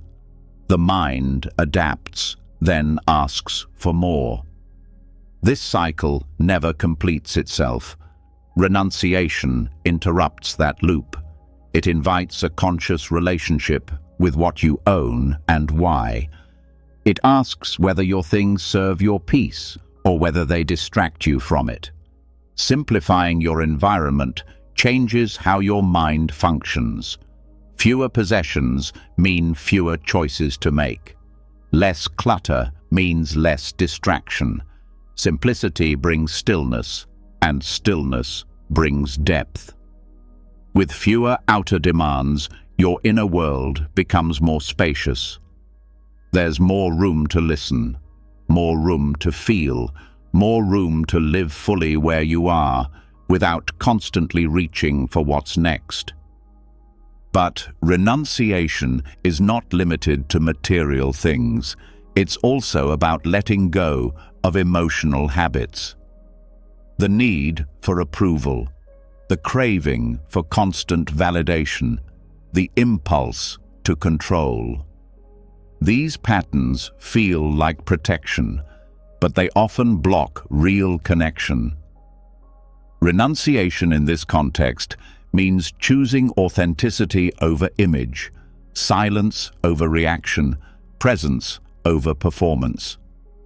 One of the most transformative forms of renunciation is releasing the need to always be busy. Busyness is often mistaken for importance, but constant motion doesn't equal meaning. In fact, it often hides a deep discomfort with stillness. When you renounce busyness, you begin to live in rhythm with life instead of racing against it. You do less, but with more awareness, more presence, more care. This also applies to relationships. Sometimes, renunciation means stepping back from dynamics that drain you, not out of judgment, but out of love for your own peace. It means recognizing where your energy is being pulled into drama, resentment, or caretaking roles that leave you depleted. Letting go doesn't always mean walking away. It can also mean releasing expectations, attachments, or unspoken contracts that have kept you locked in pain. Renunciation is not a punishment. It's a return to your natural state before conditioning taught you to need more than you actually do. This return feels like rest. It feels like remembering how to breathe deeply, how to appreciate without owning, how to enjoy without clinging. The fear of letting go is real. It can feel like losing part of yourself, but the truth is, you're only losing the illusions that never brought peace. The more you release, the more clearly you see that most of what you thought you needed was never essential. And what's left, the presence, the love, the quiet aliveness, That's what remains real.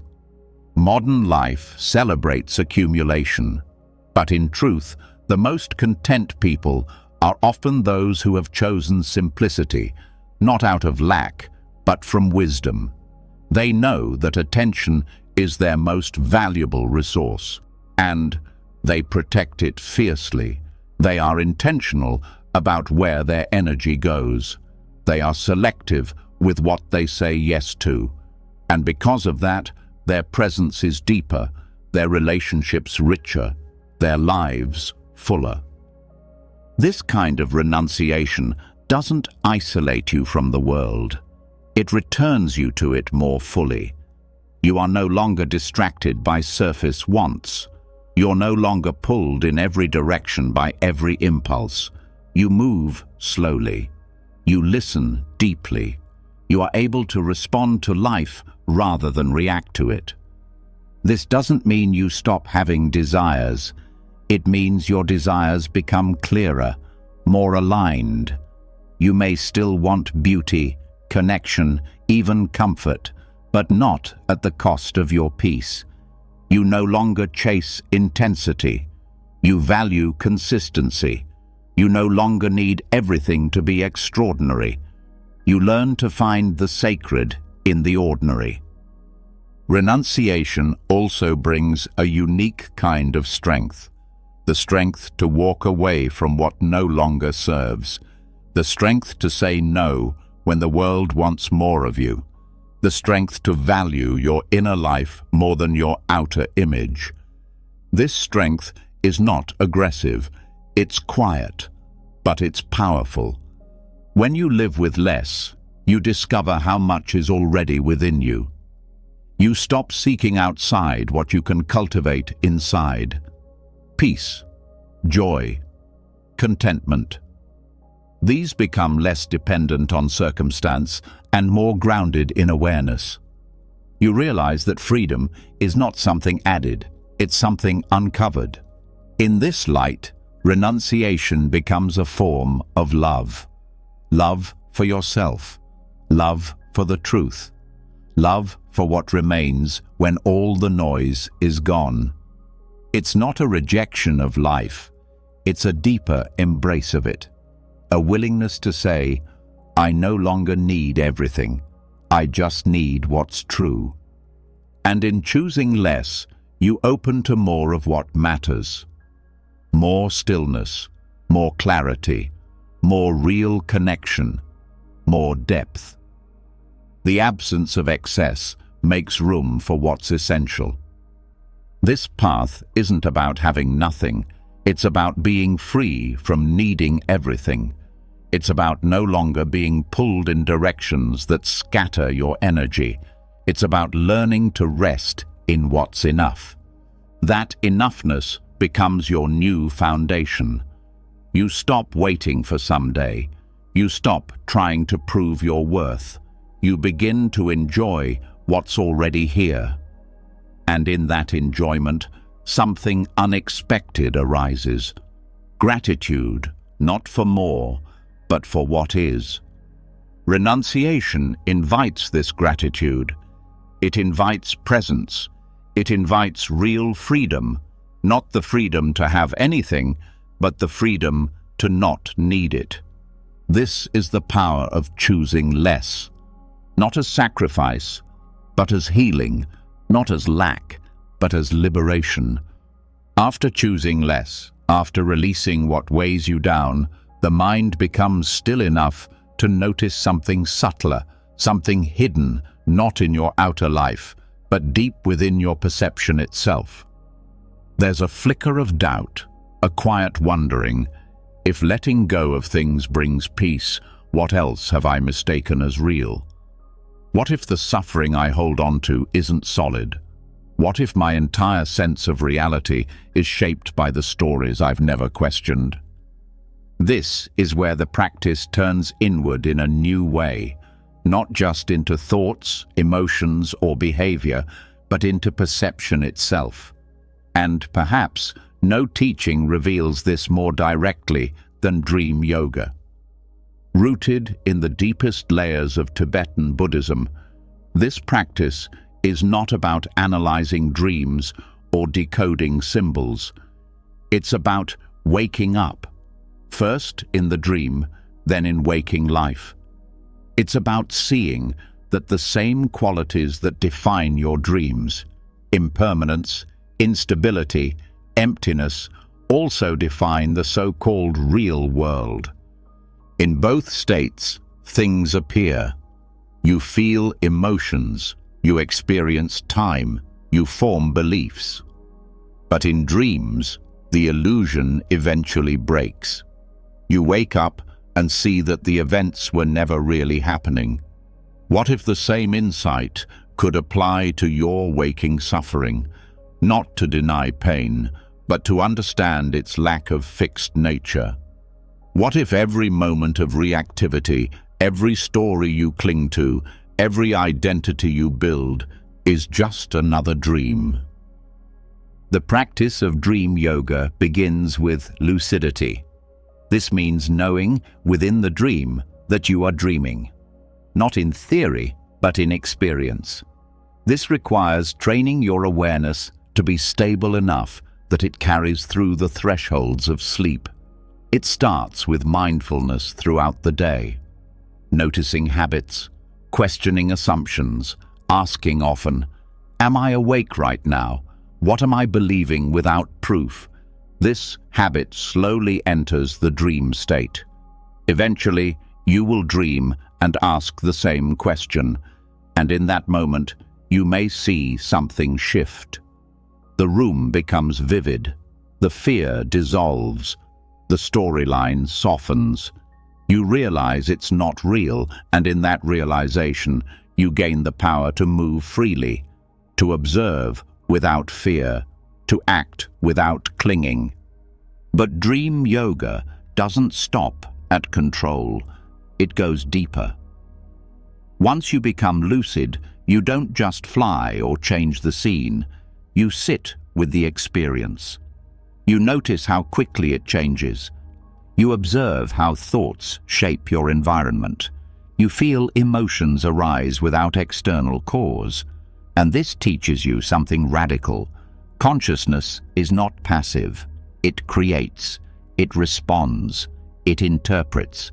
And in both dreams and waking life, your suffering is not always about what's happening, it's about how your mind is reacting. Dream yoga shows you how often you mistake projections for truth. A person in a dream yells and you feel shame or fear until you wake up and realize it was your own mind playing both roles. In waking life, the same dynamic happens. Someone triggers you and your reaction feels justified. But what if you're still asleep? What if you're reacting to an image you've built, not the reality itself? When you train in this way, sleep becomes part of the path. You no longer lose those hours. You explore them. You observe the patterns that emerge when the rational mind rests. You may meet old fears, long-buried wounds, characters from your life, and instead of fighting them or escaping, you bring awareness. You stay present. You learn to say, "This is a dream. I am aware." This doesn't just benefit sleep. It changes your waking life. You become less reactive, less certain, more open. You begin to question the solidity of your thoughts, the certainty of your judgments. You see how much of what you call truth is actually interpretation. And this insight becomes healing, because so much of suffering comes from taking things personally, from believing every insult, every failure, every regret is a permanent mark on your identity. But dream yoga shows you identities are fluid, experiences are fleeting. Nothing holds you except your belief in the story. This also opens a doorway into death. In Tibetan tradition, the dream state is seen as a rehearsal for the moment of dying. At death, consciousness separates from the body and enters a bardo, or intermediate state, similar to dreaming. If you have trained to be lucid in dreams, you may recognize the same patterns after death. You may stay aware instead of being swept away by fear or confusion. This gives you choice, not only in this life, but in what follows. But even if you don't believe in other realms, the relevance remains. Every day, you fall asleep. Every day, your world dissolves. Dream yoga teaches you how to be conscious in that letting go, how to witness without needing to grasp, how to see that even when the story disappears, awareness remains. In waking life, this awareness becomes your ground. You stop depending on circumstances for your peace. You stop needing certainty. You can feel deeply without being consumed. You can think clearly without being rigid. You can move through difficulty without clinging to identity. This is not detachment. It's intimacy. You stop mistaking your projections for people. You start meeting others as they are, not as who you think they are, not as characters in your internal script, but as beings also trying to wake up. Dream yoga also reveals how suffering multiplies when you believe illusions are real. In a nightmare, you run, you scream, you fear for your life, until you realize you're dreaming. Then, the fear vanishes. Not because the image disappeared, but because your belief did. The same shift can happen with emotional pain. When you see that the story feeding the pain is not solid, the suffering loosens. It may still arise, but it passes. You are no longer trapped inside it. This practice also teaches compassion. Because once you see how often you're lost in illusion, you understand others more deeply. You stop judging their behavior so quickly. You see how people act from their own dreams, from fear, conditioning, and unconscious beliefs. This doesn't mean excusing harm, but it allows you to meet others with more softness.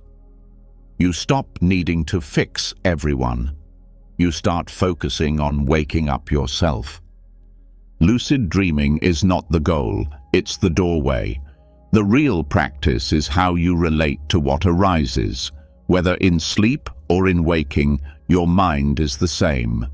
Dream yoga gives you tools to explore its nature, to see thought as thought, emotion as energy, identity as process.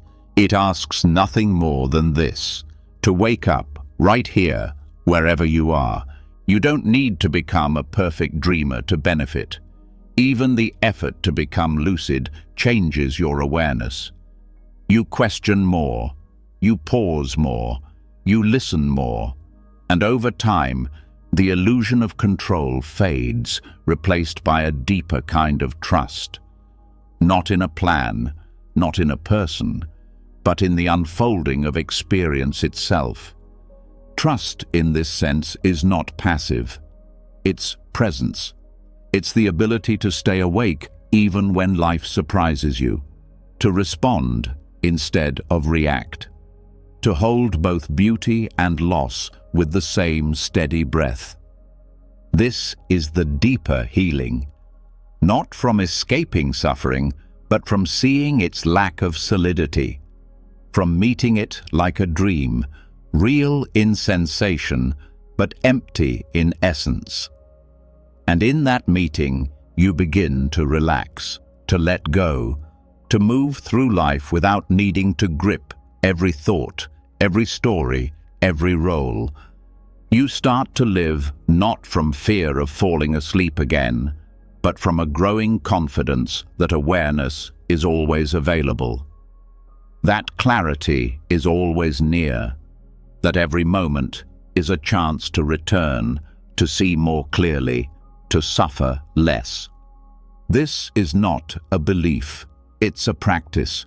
You train your mind in the day so you can wake up at night. You learn from your dreams so you can live more consciously while awake. And eventually, the line between waking and dreaming blurs. You stop needing to separate them. You live lucidly in every moment, not perfectly, not dramatically, but gently, consistently, with awareness. And from that awareness, you live differently. You speak with care. You listen with openness. You walk through both joy and grief with the same quiet knowing. This, too, is part of the dream. This, too, will pass. But you, the awareness behind it all, remain steady, awake, free. As the dream begins to dissolve and the boundaries between waking and sleeping lose their sharpness, another illusion quietly rises to the surface, one even harder to see because you've been taught to believe it's who you are. It's not a fleeting thought or emotion. It's not a dream image or memory. It's the story you carry each day without even noticing. The one that starts with two simple words: I am. There is power in those words. They shape your perception. They influence your decisions. They define your relationships. But when they become fixed, when your sense of self gets locked inside a specific role, they begin to limit you. The more you believe, I am this, the more you suffer when life challenges that belief. This isn't about ego in the usual sense. It's about identity, who you think you have to be to feel safe, valued, or worthy. These identities often come from roles. I am a parent. I am a partner. I am a leader. I am a healer. I am the one who holds it all together. These roles can feel noble. Sometimes they are even necessary. But when you forget they are roles, they become prisons. You don't just play the part, you become it. And when life moves on, when the children grow, the relationship ends, the job changes, the health declines, you feel lost. You grieve not just the change, but the sense of self tied to it. Letting go of identity doesn't mean becoming no one. It means learning to relate to roles with awareness. It means seeing them as temporary expressions, not fixed truths. It means remembering that you were whole before any role was assigned to you. The pain of identity clinging often begins early. A child learns to receive love by being good, quiet, successful, or strong. That behavior becomes a mask, and the mask becomes a role. Over time, the child forgets where the role ends and the self begins. This creates internal conflict. Even in adulthood, part of you still seeks validation through the same lens. You work harder, you give more, you become the caretaker, the achiever, the one who always says yes, even when you're breaking inside. And yet, behind all of this effort is often a silent fear. If I stop being this, who will I be? This fear is understandable. Identity gives structure, it gives direction, it helps navigate relationships. But the problem begins when you confuse structure for self, when the map becomes the territory, when the label becomes the limit. The Buddhist path offers a different view. It teaches that identity is not fixed. It arises through conditions. It's a process, not a product. You're not a static person.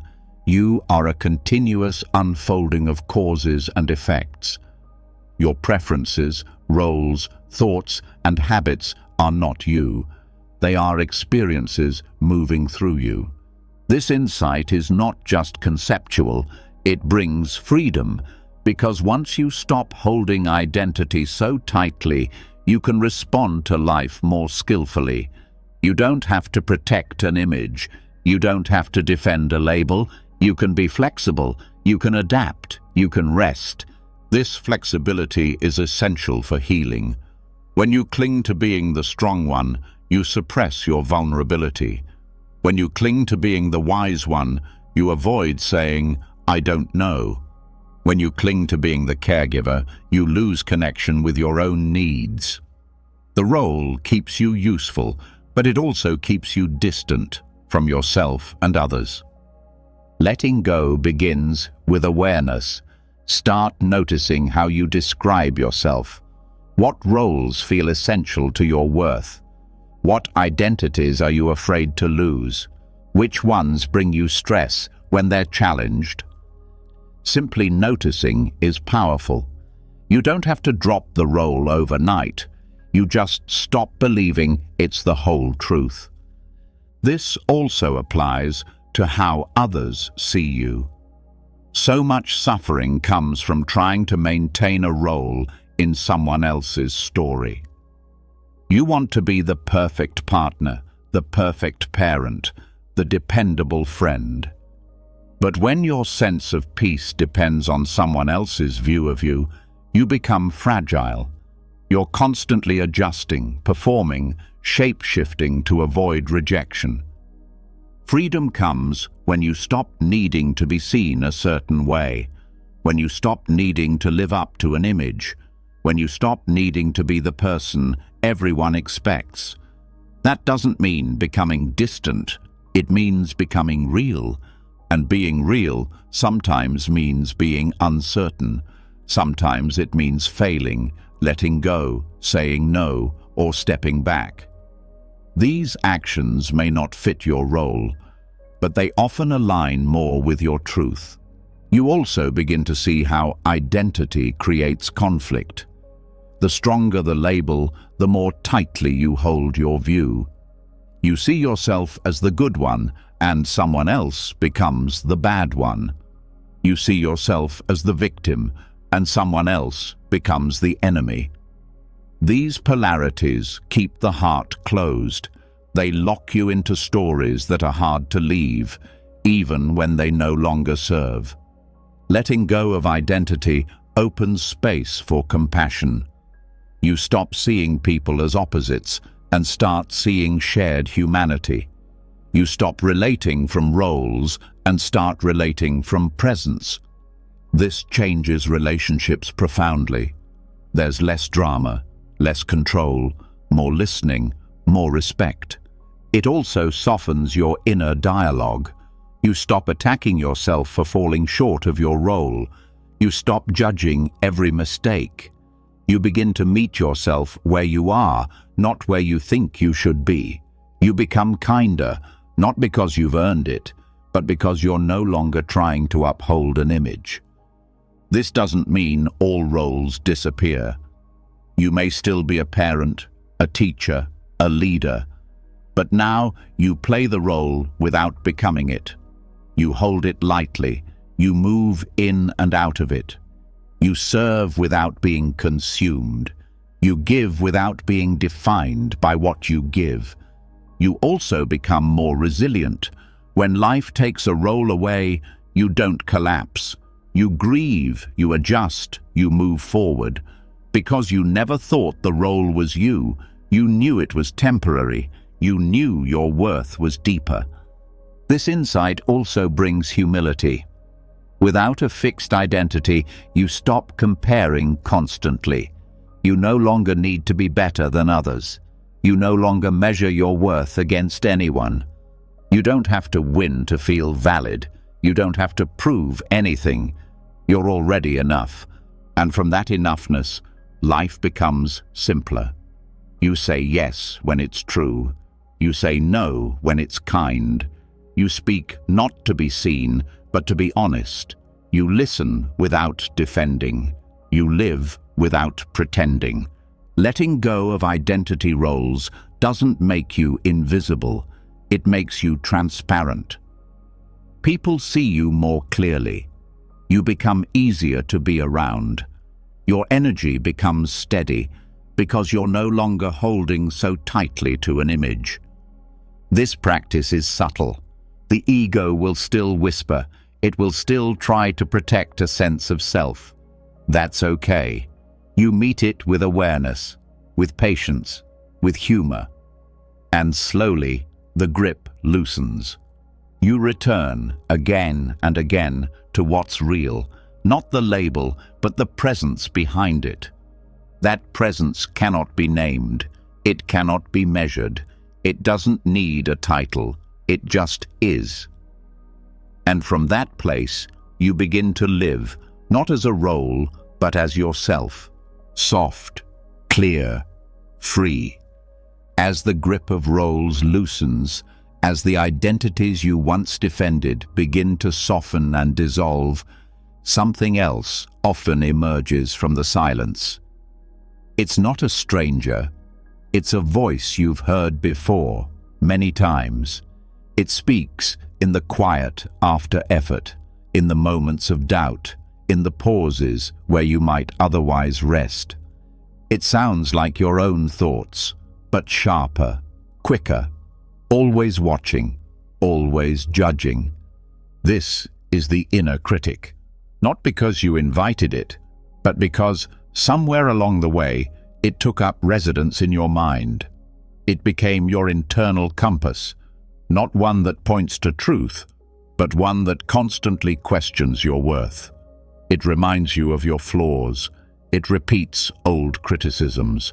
It says things you would never say to someone you love, and still, you believe it. This voice doesn't come from nowhere. It forms through years of conditioning, words you heard from others, cultural standards, family expectations, personal trauma. It builds itself from the need to be safe. If you can judge yourself first, maybe others won't hurt you. If you can spot your flaws before someone else points them out, maybe you'll avoid shame. But this strategy comes at a cost. It creates an internal tension that never goes away. Even when you succeed, the critic finds something lacking. Even when you're kind, it says it wasn't enough. Even when you rest, it whispers that you should be doing more. Buddhism offers a different way to meet this voice. Not by fighting it, not by believing it, but by bringing compassion to it.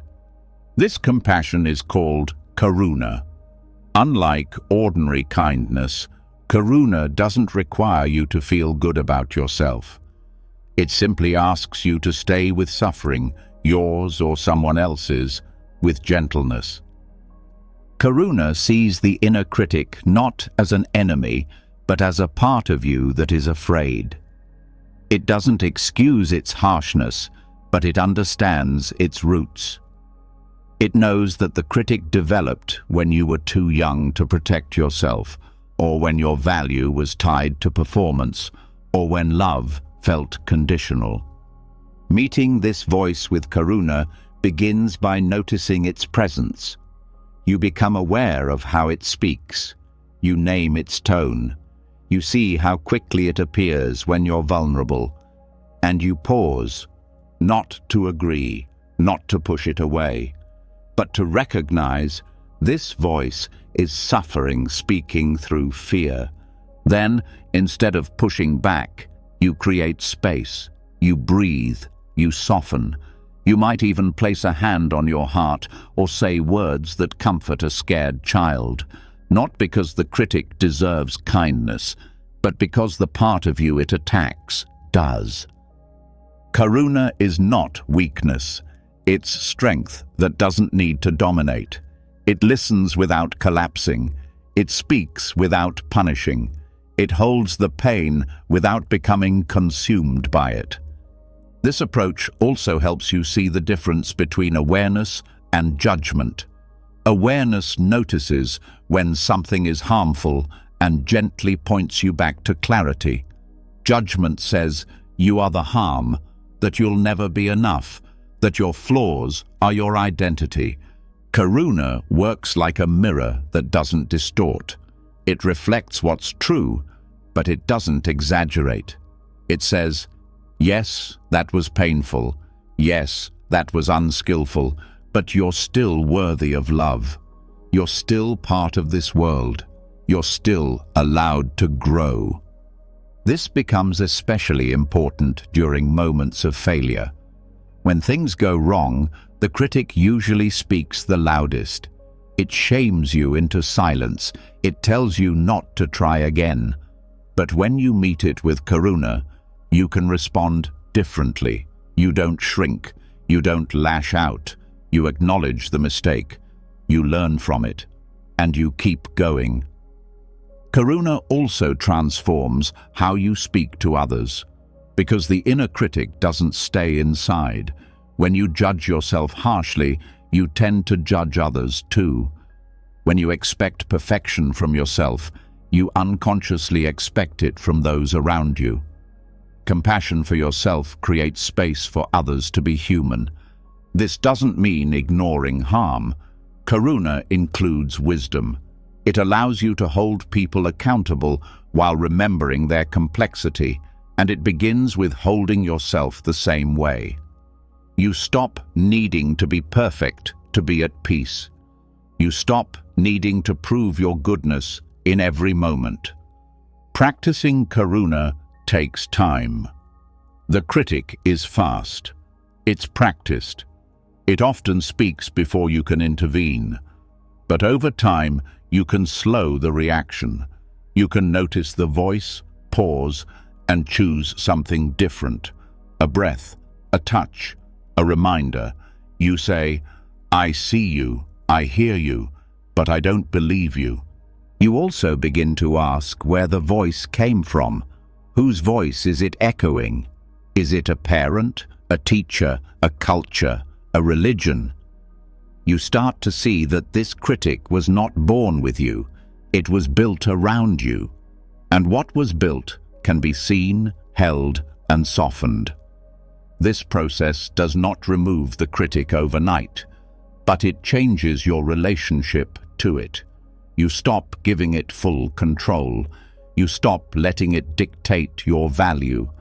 You begin to lead with compassion, not defense.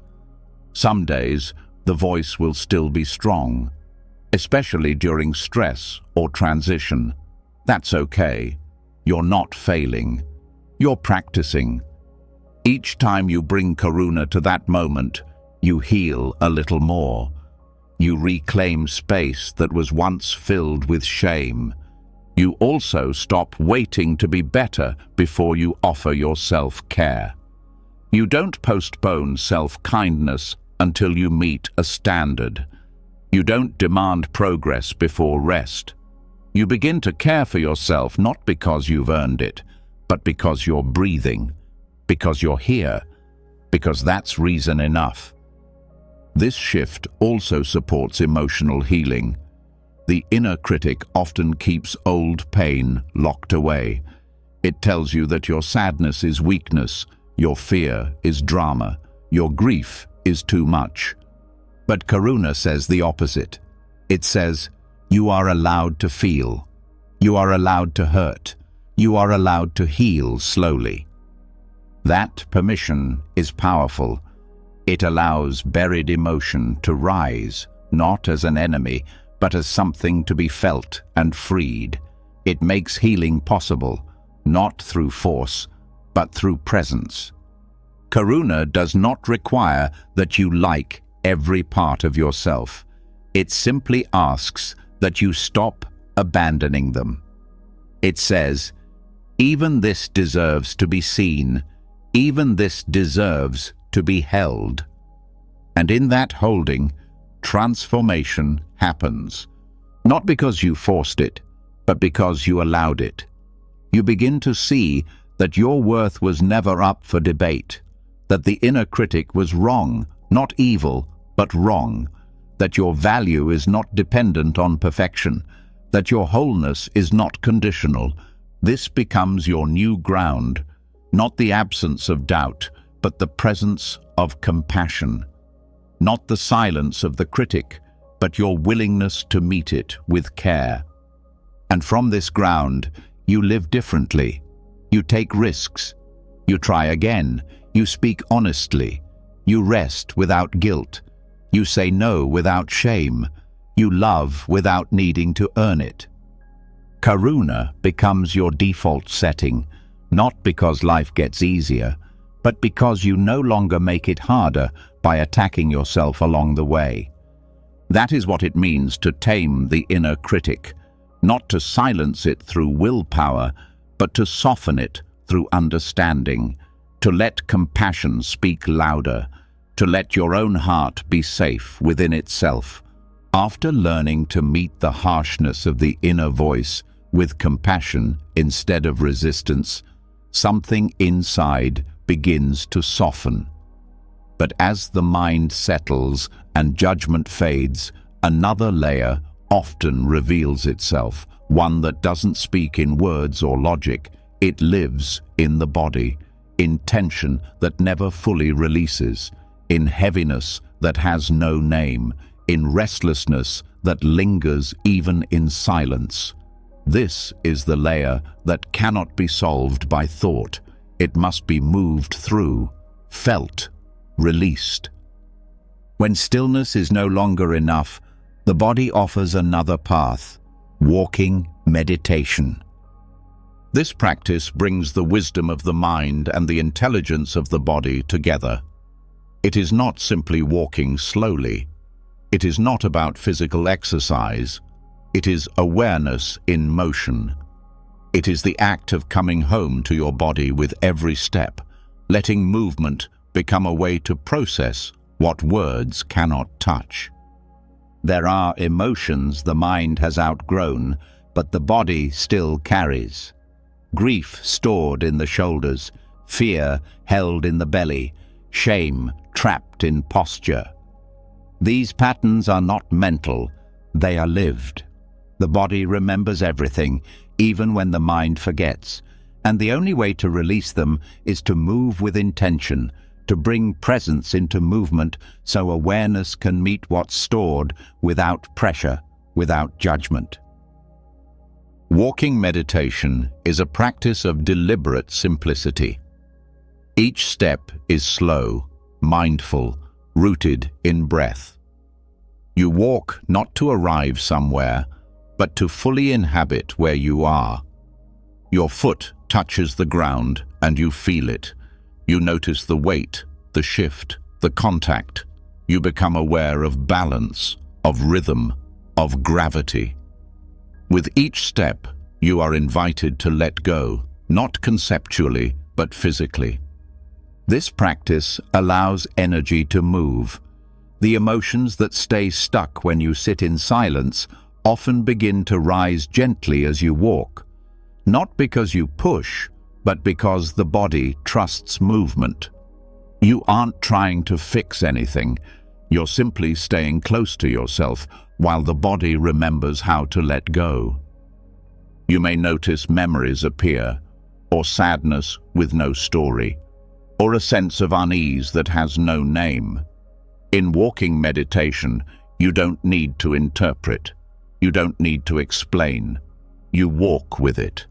You stay present, and with each breath, each step, each shift in weight, you allow space for the experience to unfold and resolve on its own. There's no destination. The goal is the movement itself. This retrains your nervous system to understand that you don't need to rush to feel better. You don't need to get away from discomfort. You can move slowly with it, with dignity, with compassion. This is deeply healing for those who have felt trapped in stillness. Some people find seated meditation too intense, the silence too sharp, the stillness too much. Walking meditation offers a different rhythm, one that's more forgiving, more grounded. It invites the whole body into practice, not just the mind. There's a natural wisdom in rhythm. The repetitive act of walking creates a pattern that the nervous system finds calming. It mimics the soothing rhythm of breath, heartbeat, or waves. And through this rhythm, your emotional landscape becomes more navigable. Emotions that once felt overwhelming Now move like weather, passing, shifting, changing with each step. This movement also strengthens your connection to the earth. You begin to feel held by the ground, supported without effort. You stop walking on the earth and start walking with it. This restores a sense of belonging, not just as a thought, but as a felt reality. You don't need to be more than you are. You don't need to perform anything. You're simply here, alive, moving, breathing. The simplicity of walking meditation is part of its power. You don't need special knowledge. You don't need to get it right. You bring your attention to your steps, to your breath, to the body in motion. And when the mind wanders, you return, not harshly, just gently, over and over again. This rhythm of returning builds a kind of inner resilience. You stop believing that peace means the absence of thought or emotion. You learn that peace means the ability to return again and again to the body, to the breath, to the step you are taking now. In this way, walking meditation helps integrate other practices. What you see in stillness can now be met in movement. What you touch in silence can now be held in rhythm. The insights that arise while sitting can be lived while walking. It also opens up new ways to relate to space. Instead of moving through the world unconsciously, you begin to notice the details of your surroundings. The sound of leaves, the texture of light, the movement of air. This is not distraction, it's intimacy. You are no longer separate from your environment. You are moving with it, in it, as part of it. The practice doesn't require long hours. Even a few minutes of walking with awareness can reset your energy. It can reconnect you to your body after a difficult conversation, a stressful task, or a long period of mental activity. It becomes a refuge, a way to find your ground again. This practice is especially helpful when emotions feel blocked or unclear. When you don't know what you're feeling or how to name it, the act of walking with presence creates space for the truth to surface naturally. You don't need to dig. You don't need to analyze. You walk, you feel, you listen, and the body tells you what the mind can't. Walking meditation can also be combined with loving kindness or compassion practices. With each step, you can offer a phrase. May I be at ease. May I let go. May I be present. These phrases aren't mantras to force change. They are reminders, gentle companions for the journey. When practiced regularly, walking meditation becomes more than a technique. It becomes a way of life. You begin to carry the same presence into your daily movements, walking through your home, to your car, in the grocery store, at work. Every step becomes a chance to return. Every movement becomes a moment of awareness. And in that return, you find yourself again. Not the version built by stories or roles, but the grounded living awareness that has always been here. The one that breathes quietly beneath the noise. The one that moves without needing to arrive. You also begin to release attachment to speed. In a culture obsessed with getting somewhere, walking slowly on purpose becomes a quiet act of freedom. You stop measuring your worth by how fast you go. You learn to value depth over distance. This teaches patience, not the kind that waits for things to change, but the kind that stays present with what is. It's the patience that says, I don't need to escape. I don't need to rush. I can be here, exactly as I am, and take one step at a time. And that step is enough. Over time, walking meditation becomes a mirror. It shows you how you move through life. Do you rush without noticing? Do you hesitate? Do you carry tension in your stride? These patterns reveal your deeper habits, not just physical, but emotional and mental. And once revealed, they can begin to shift. You walk to release, not by force, but by permission. You give your body the space to let go of what it's been holding. You give your emotions permission to move. You give your mind the chance to settle into the rhythm of presence. There is nothing to achieve, nothing to prove, just one step, one breath, one moment of awareness, repeated over and over until it becomes your way of being. And that way of being, that gentle rhythm, begins to carry you, not just during meditation, but in the rest of your life. It teaches you how to be present in motion, how to release without collapsing, how to stay connected even as everything keeps changing.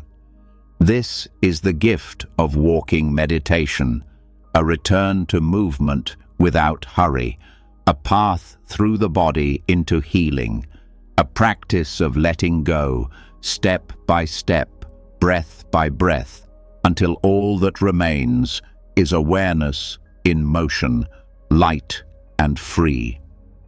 After learning to walk with awareness, to let the body move what words cannot say, something begins to shift, not just on the surface, but deep in the unseen places within.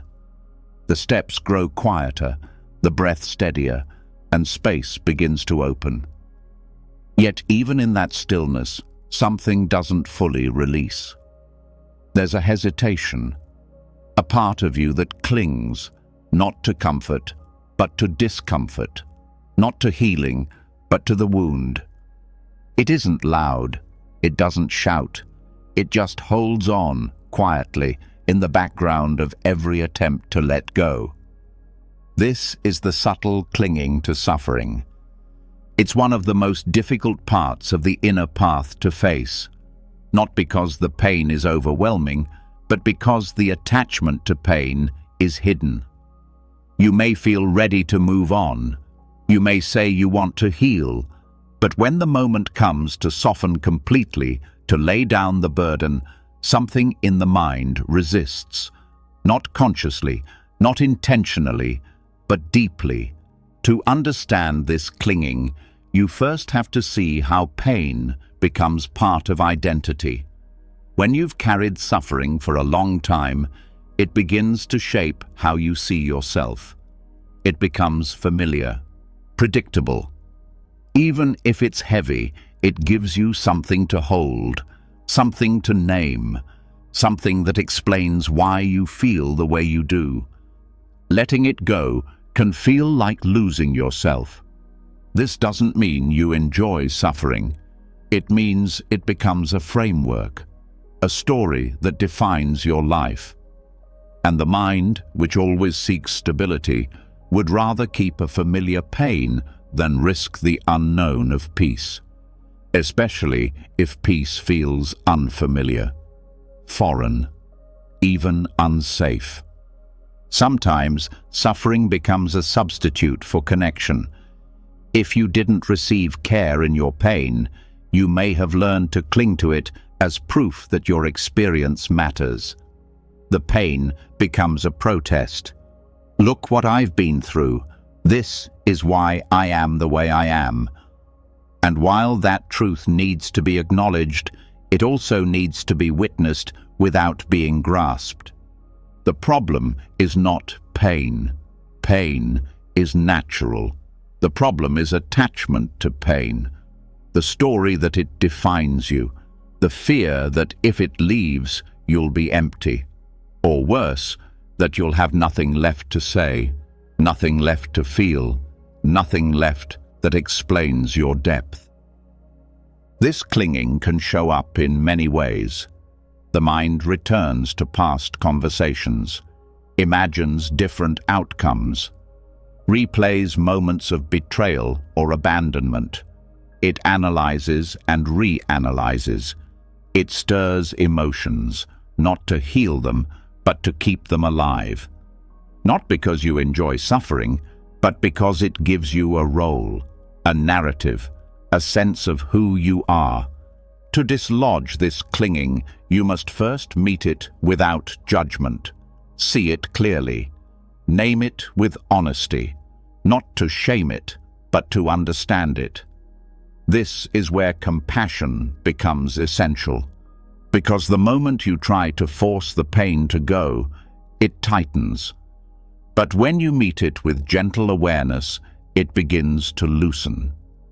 Start by asking yourself gently, what does this pain give me? What does it protect me from? What would it mean to live without it? These are not easy questions. They require stillness. They require courage.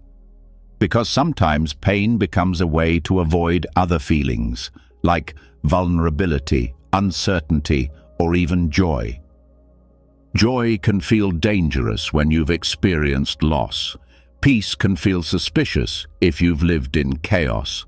The body doesn't trust ease unless it's been practiced. So, we return to presence, not to remove the pain, but to sit beside it, to observe the urge to replay, to reopen, to cling. And in that observation, we begin to separate the pain from the story, the emotion from the identity. You are not what happened to you. You are not your reaction to it. You are not even the wound you carry.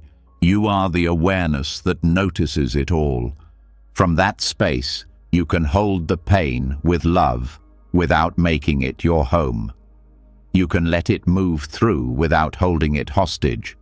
You can say, yes, this happened. Yes, it hurt. And now I'm learning to live differently. Sometimes the clinging is reinforced by fear that healing means forgetting, that moving on means the pain didn't matter, that letting go means the person or experience no longer holds meaning. But that's not true healing. Healing doesn't erase the past.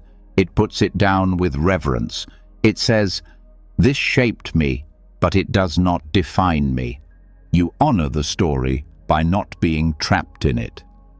You may also find that suffering becomes a bond in relationships. Shared pain can create closeness. When that pain begins to heal, the connection may shift. This can cause fear. Will I still belong? Will I still be loved? Will I still be understood? Letting go of suffering means learning to connect from a different place, a place not built on shared wounds, but on shared presence. This is a more stable ground. It's not built on pain, it's built on being. In practice, this means watching your language, noticing how often you describe yourself through the lens of old hurt. Catching when you retell the same story, not to process, but to reaffirm your identity.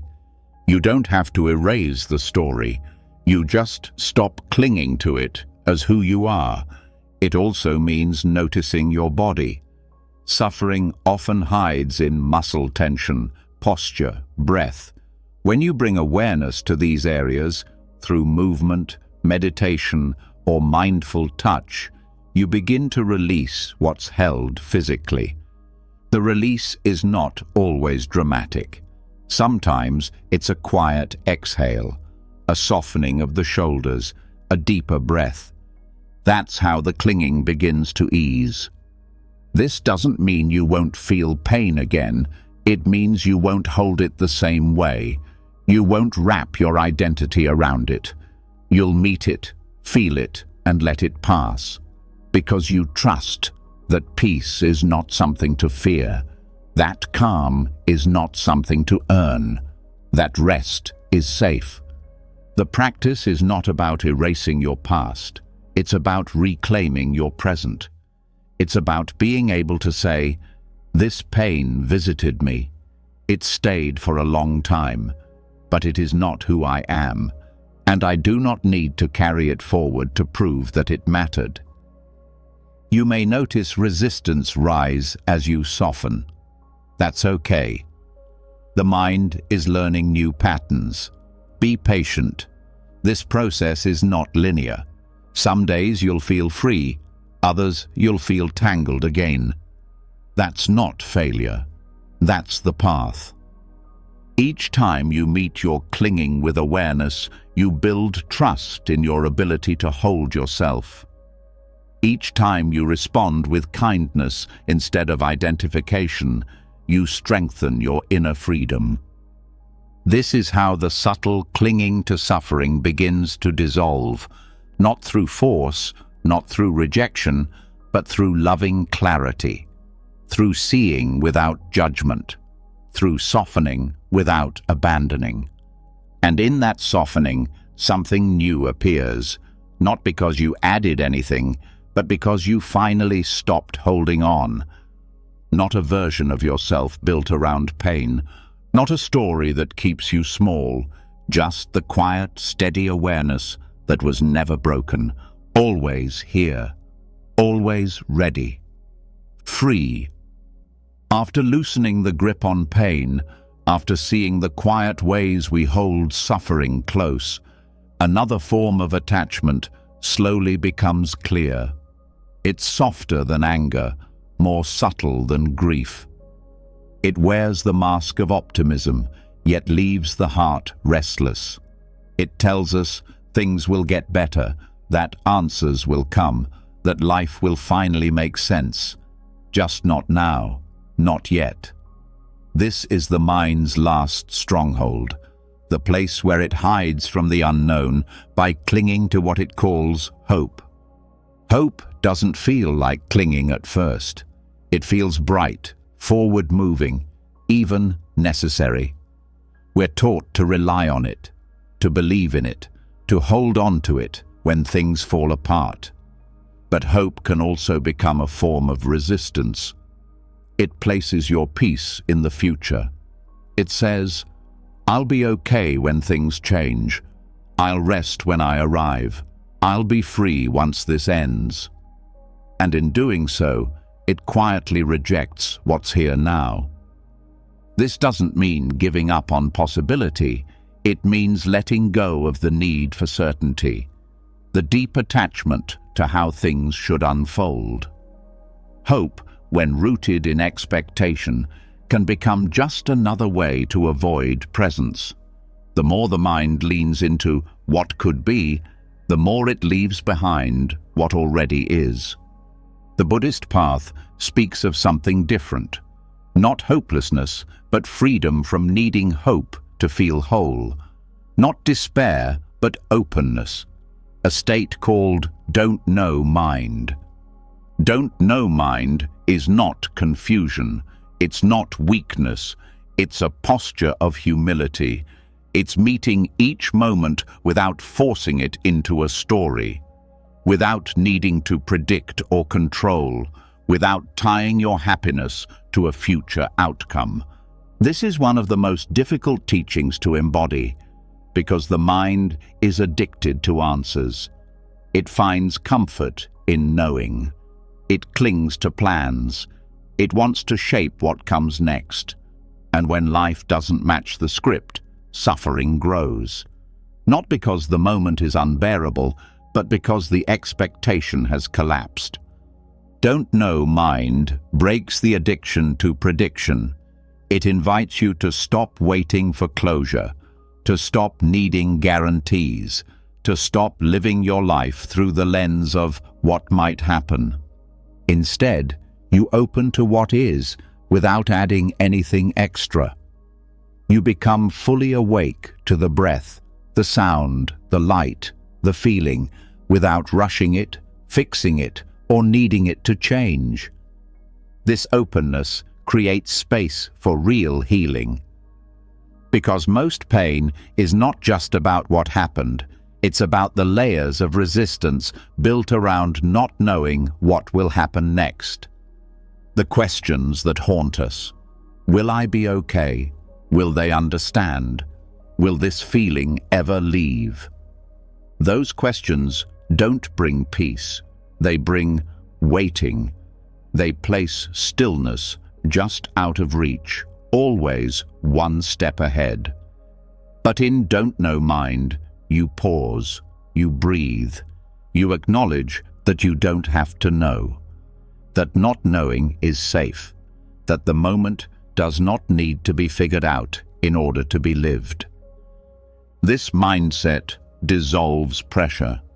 It removes the demand to always have a direction. It allows for rest, not because everything is resolved, but because resolution is no longer a condition for peace. You may feel the tension rise when certainty slips away.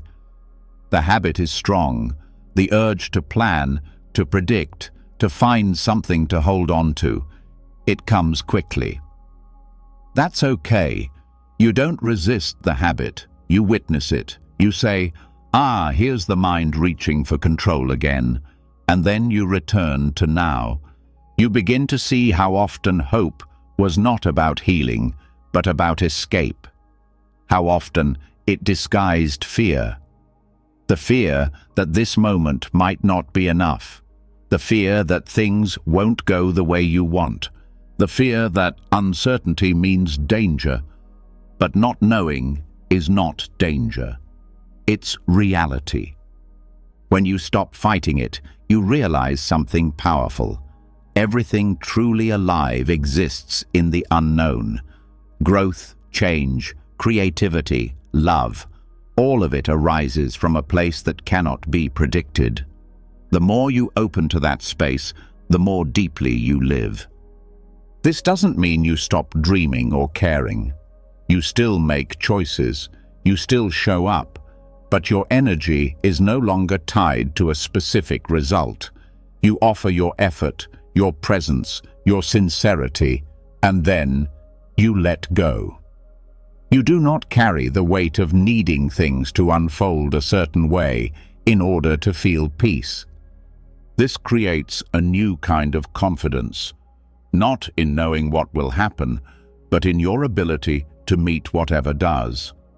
That is real freedom, not the freedom to control life, but the freedom to remain whole within it. Don't Know Mind also softens judgment. When you're not constantly evaluating whether life is going right, you stop labeling everything as success or failure. You begin to meet experience directly, not as good or bad, just as it is. You may notice more space in your relationships. You stop needing people to behave a certain way to feel safe. You become less reactive. You listen more. You allow conversations to unfold without trying to manage their direction. You also begin to notice the mind's patterns more clearly. How it seeks certainty in everything, from spiritual progress to daily routines. How it creates tension around timelines and goals. How it tries to control even emotions, hoping they'll pass faster if you manage them just right. But emotions don't need management. They need space. They need presence. They need you to be with them, not to fix them. When you stop needing to know when the pain will end, it begins to soften on its own. This approach brings deep humility. You no longer walk through life pretending to have all the answers. You become more honest. You admit when you don't know. You stop needing to pretend. This makes you more trustworthy, not less, because you're no longer protecting an image. You're living from truth. You also stop expecting permanent solutions. The mind wants a finish line, a final state where nothing hurts and nothing changes. But life doesn't work that way. Even peace moves. Even clarity shifts. Don't Know Mind allows for this. It flows with change instead of fighting it. This doesn't mean becoming passive. You still care. You still make choices. But you're not attached to outcomes. You act with presence and let go of the rest. This is what it means to truly let go of hope. Not by becoming numb or indifferent, but by stepping out of the future, by releasing the fantasy that something else, something better, will finally make you whole.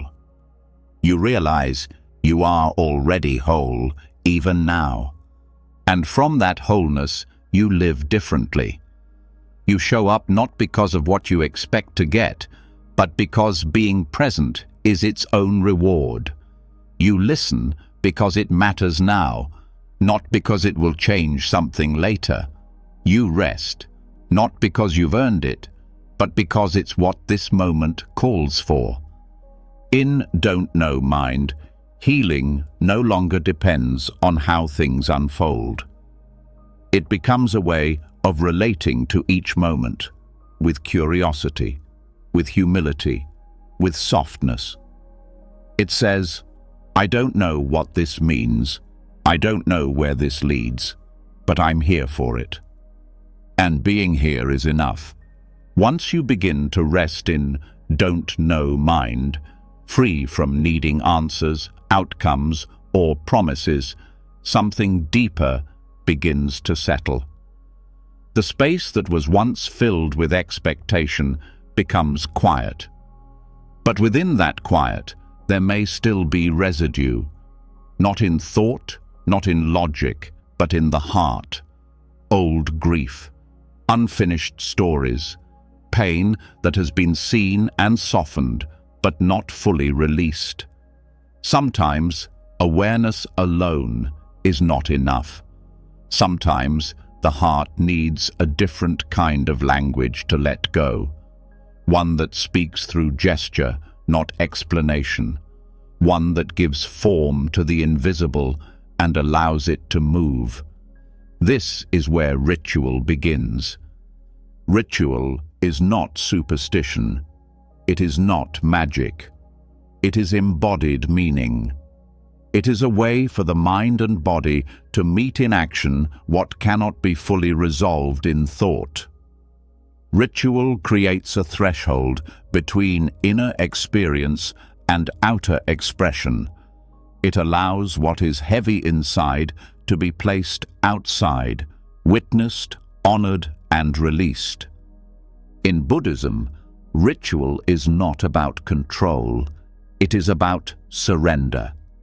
A form of offering, not to an external force, but to your own sincerity. A way to mark a transition that words cannot reach.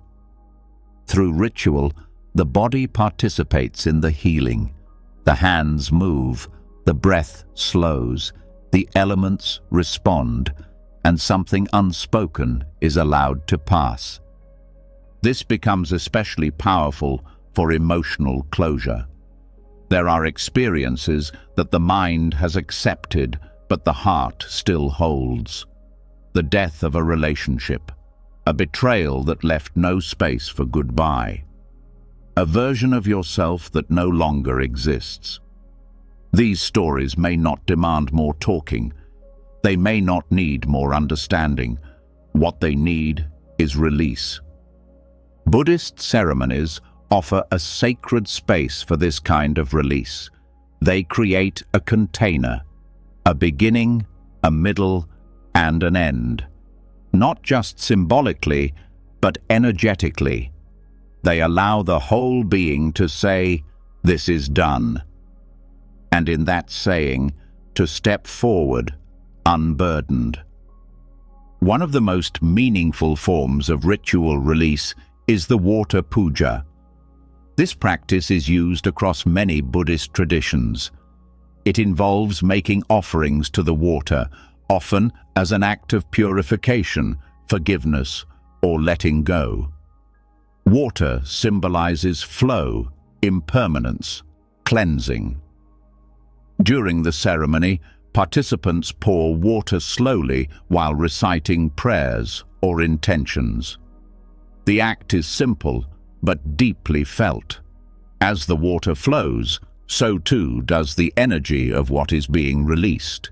The water carries the weight away, not because the problem disappears, but because the attachment begins to loosen.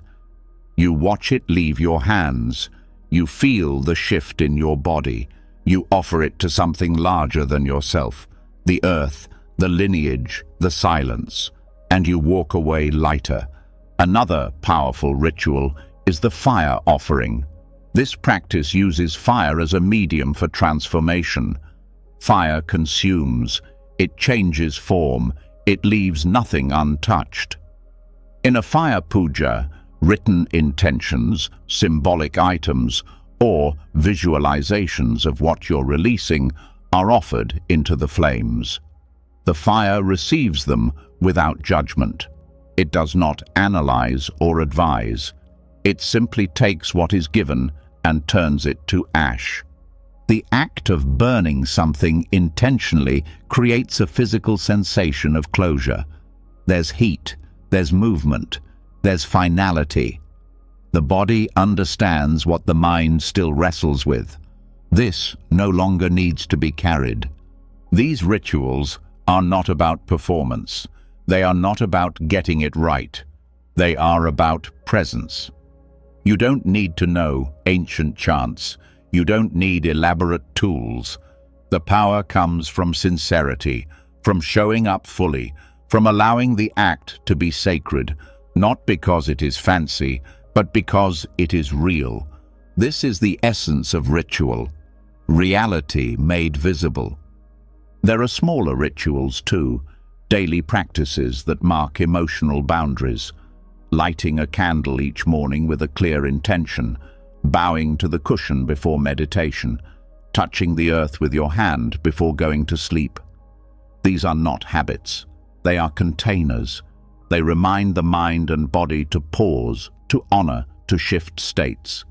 Even writing can become ritual. A letter never sent, a journal page burned after writing, a poem written as a goodbye. The act of creating something, offering it, and then letting it go. This makes space for energy to move. What was stuck finds a channel. What was buried is brought to the surface, not to stay, but to be seen and released. Ritual also brings community into healing. In many Buddhist cultures, ceremonies are done in groups. Grief is not carried alone. Letting go is witnessed.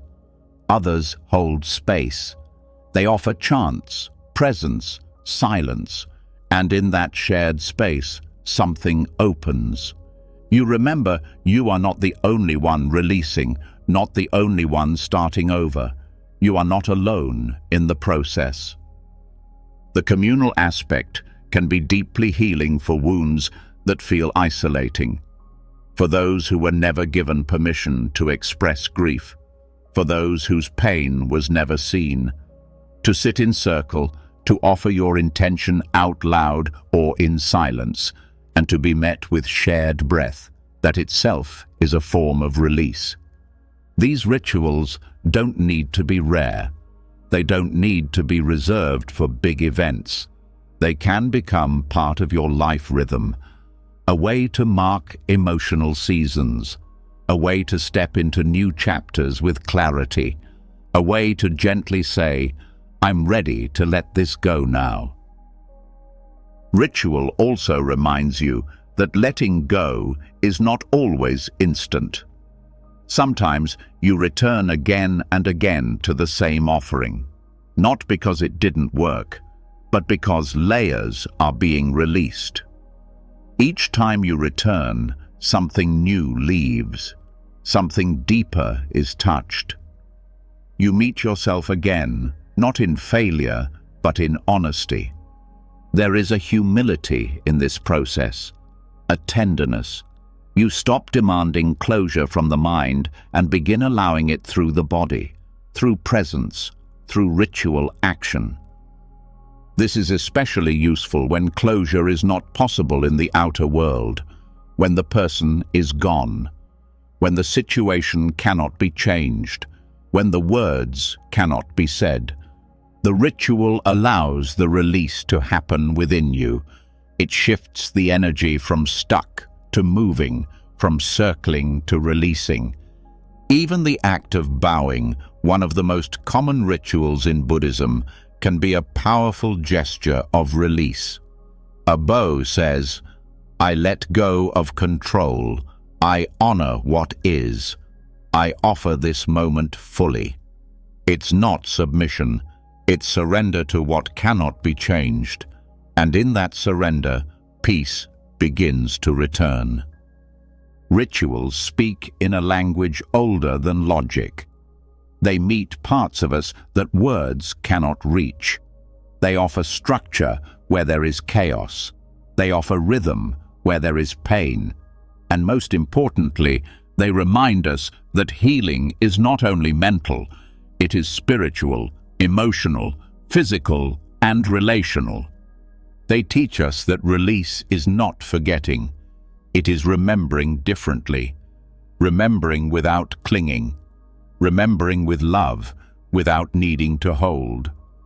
Through ritual, you practice the art of goodbye, not as abandonment, but as an act of love. You say, "This mattered, this shaped me, and now I release it to the fire, to the water, to the silence." And in doing so, you step forward. Not because you've erased the past, but because you've integrated it. You've honored it. And you've decided that the present moment is wide enough to hold new life, new breath, new space. This is the power of ritual. It transforms not by changing what happened, but by changing your relationship to it. It turns pain into prayer. It turns memory into offering. It turns holding into release. And in that release, a new path quietly appears. Not the path of forgetting, not the path of perfection, but the path of freedom. One step, one breath, one sacred act at a time.